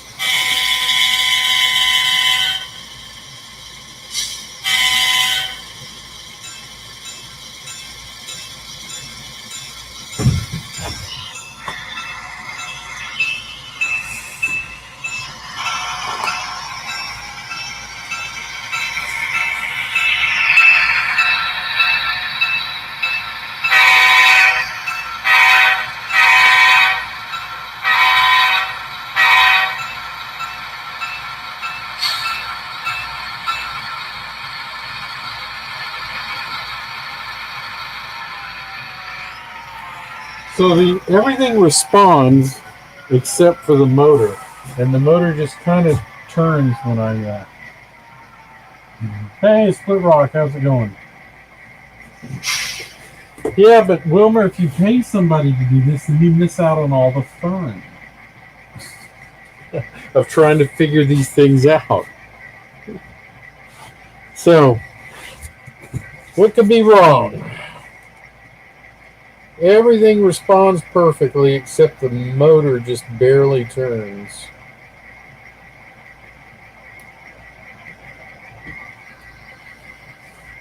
I lubricated it.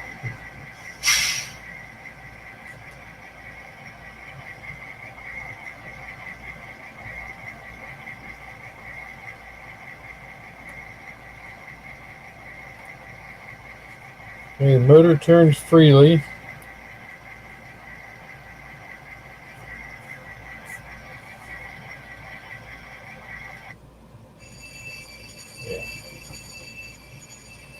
Yeah, I know you don't like that.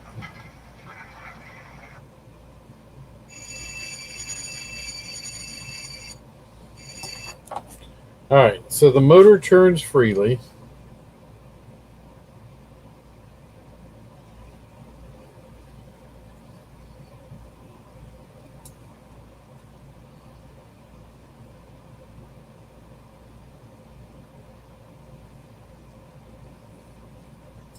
But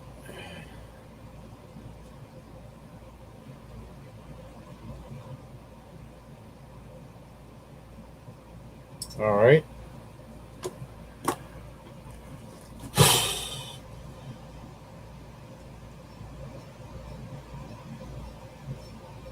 And when I turn the motor, it turns the wheels.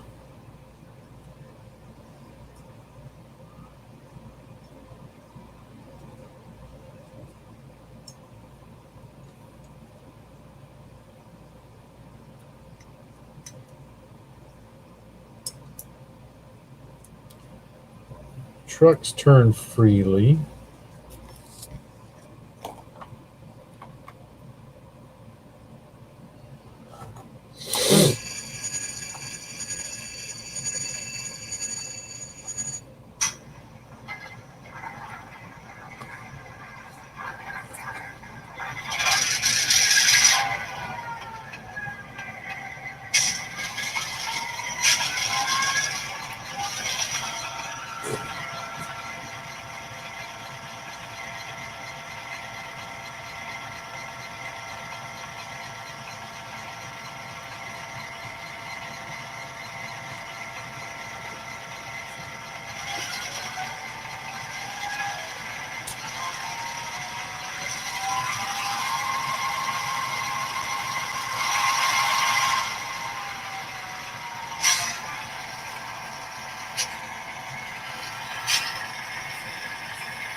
Hmm.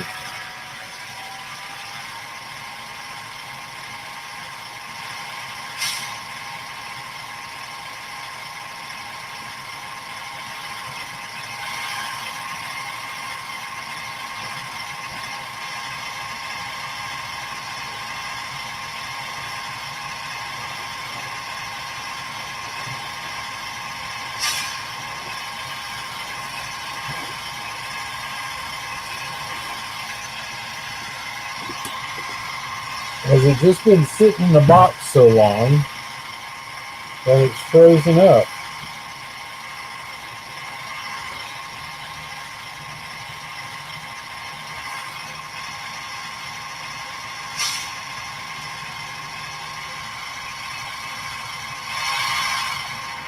I think that's what the problem is.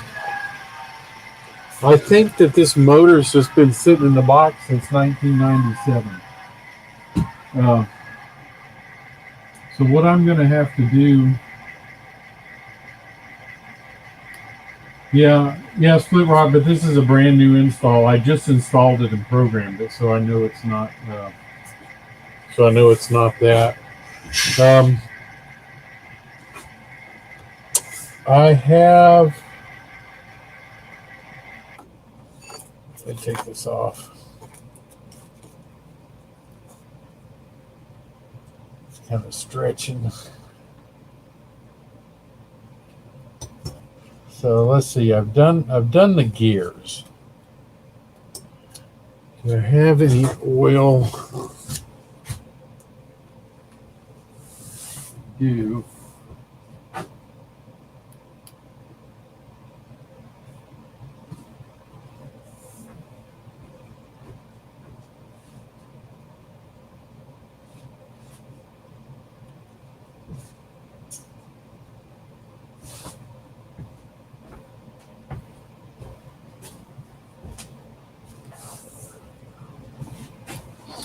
It could be. It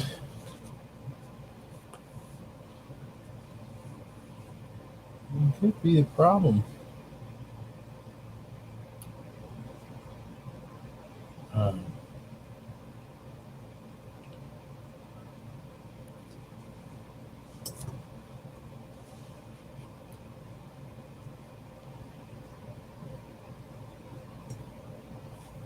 And this has just been sitting in the box so long. Like I said, this is a 1997.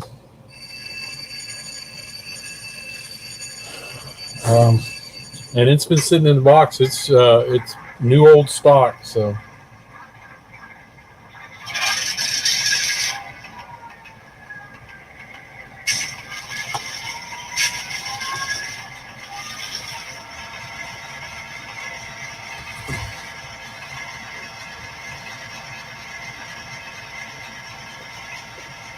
let me get some of the stuff moving here.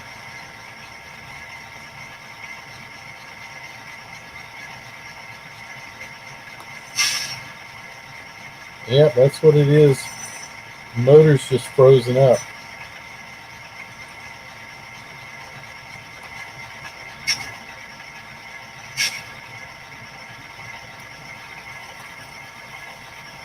All right, now it's running.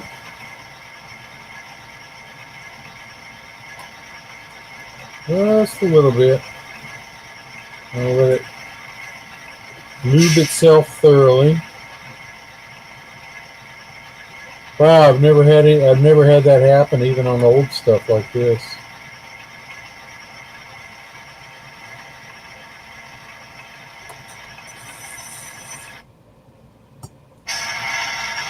Yeah.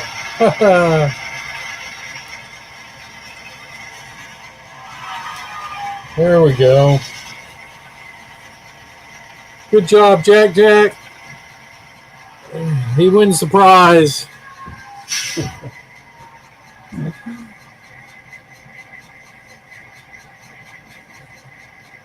It was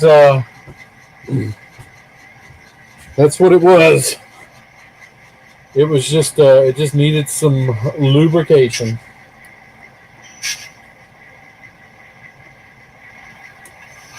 Yep.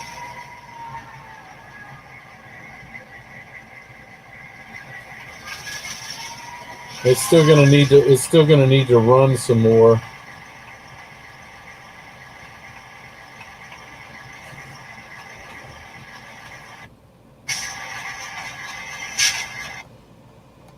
Because it's just sat there for so long.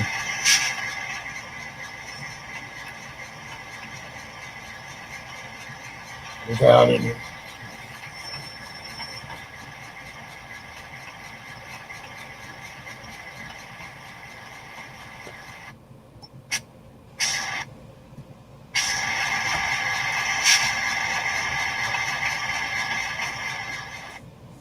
Probably dry as dust.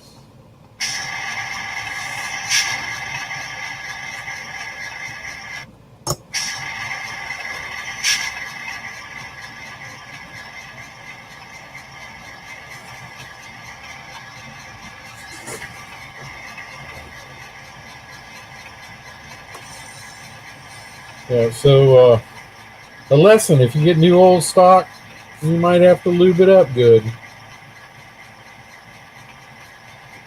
And I'm just going to let it go up on 80 right now.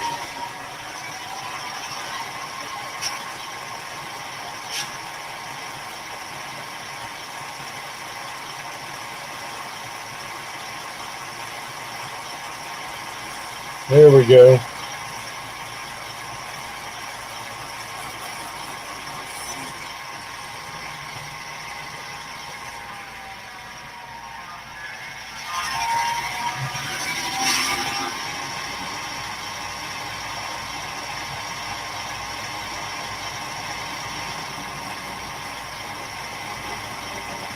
All right.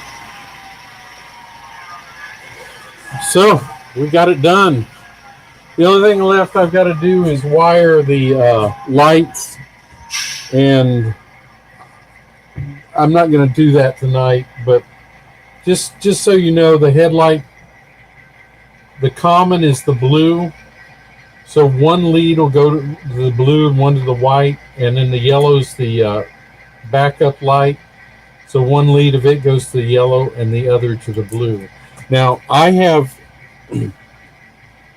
let me switch these.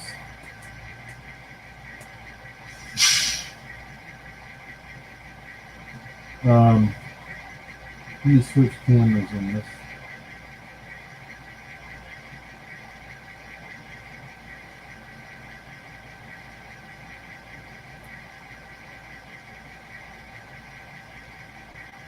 Here we go. So I have what I bought is from Evans Designs, and if you don't know about Evans Designs, they make LEDs. And good night, Wilmer. If I missed you, sorry.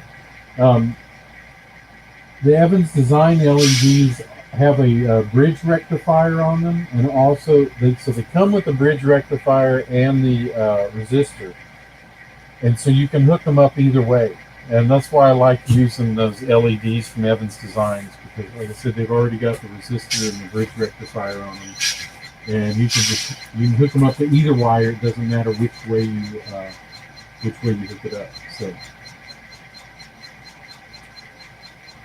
and just as an advertisement, I got my decoder from Jason the Train Freak. So Jason is selling decoders. He's an authorized soundtracks distributor. So if you need a decoder, get it from Jason. Give him some love.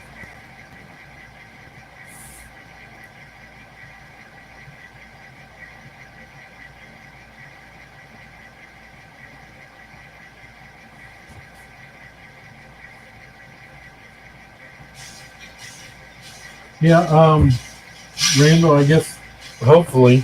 Well, I can sell this. Now I know that if I get 23-year-old, 24-year-old engines, they're gonna need some oil. So, but it seems to be running good now. So, when you heard the sounds, now I'll just have to program it and get the lights on it. We'll be done. So, Anyway, guys, I know it's been 2.5 hours and you stuck with me, a lot of you, so I appreciate it. I hope I helped with some of some questions. If you have any other questions, let me know. There's always things that go wrong in a decoder install. The main thing is not to panic and not to wonder what all the wires are for, because you don't have to use them all.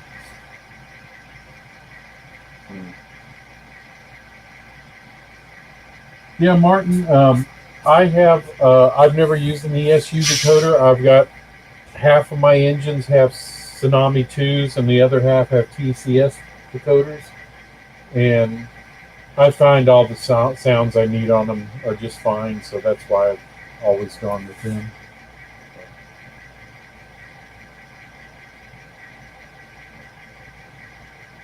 Plus, if you get used to programming stuff, you just got you like to keep what you have. Yeah, Art, I bet you're going to have to pull the oil out to get some 30 weight. Start soaking them. So the stuff I got off of eBay. It's actually Atlas. You can use any brand now. So this is the Atlas conductor lube. It's for the armatures, the motor armatures, and stuff like that. And then you've got this little jar of grease that's for the gears.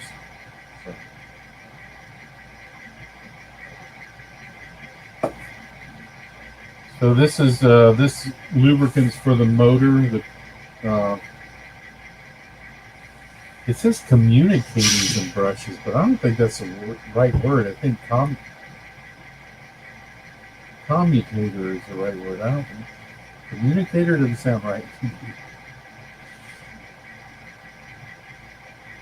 So anyway, both of these are plastic compatible, so that's the good thing about it.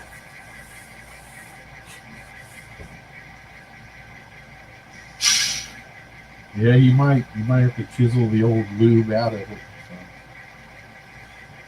Well, I'm glad. Thanks again for you guys sticking with me all this time. I do appreciate it. Glad you're here. And if you have any questions, let me know. I guess I'll be done for the night. It's time to go watch Perry Mason anyway. So. You guys take it easy, and we will see you next time.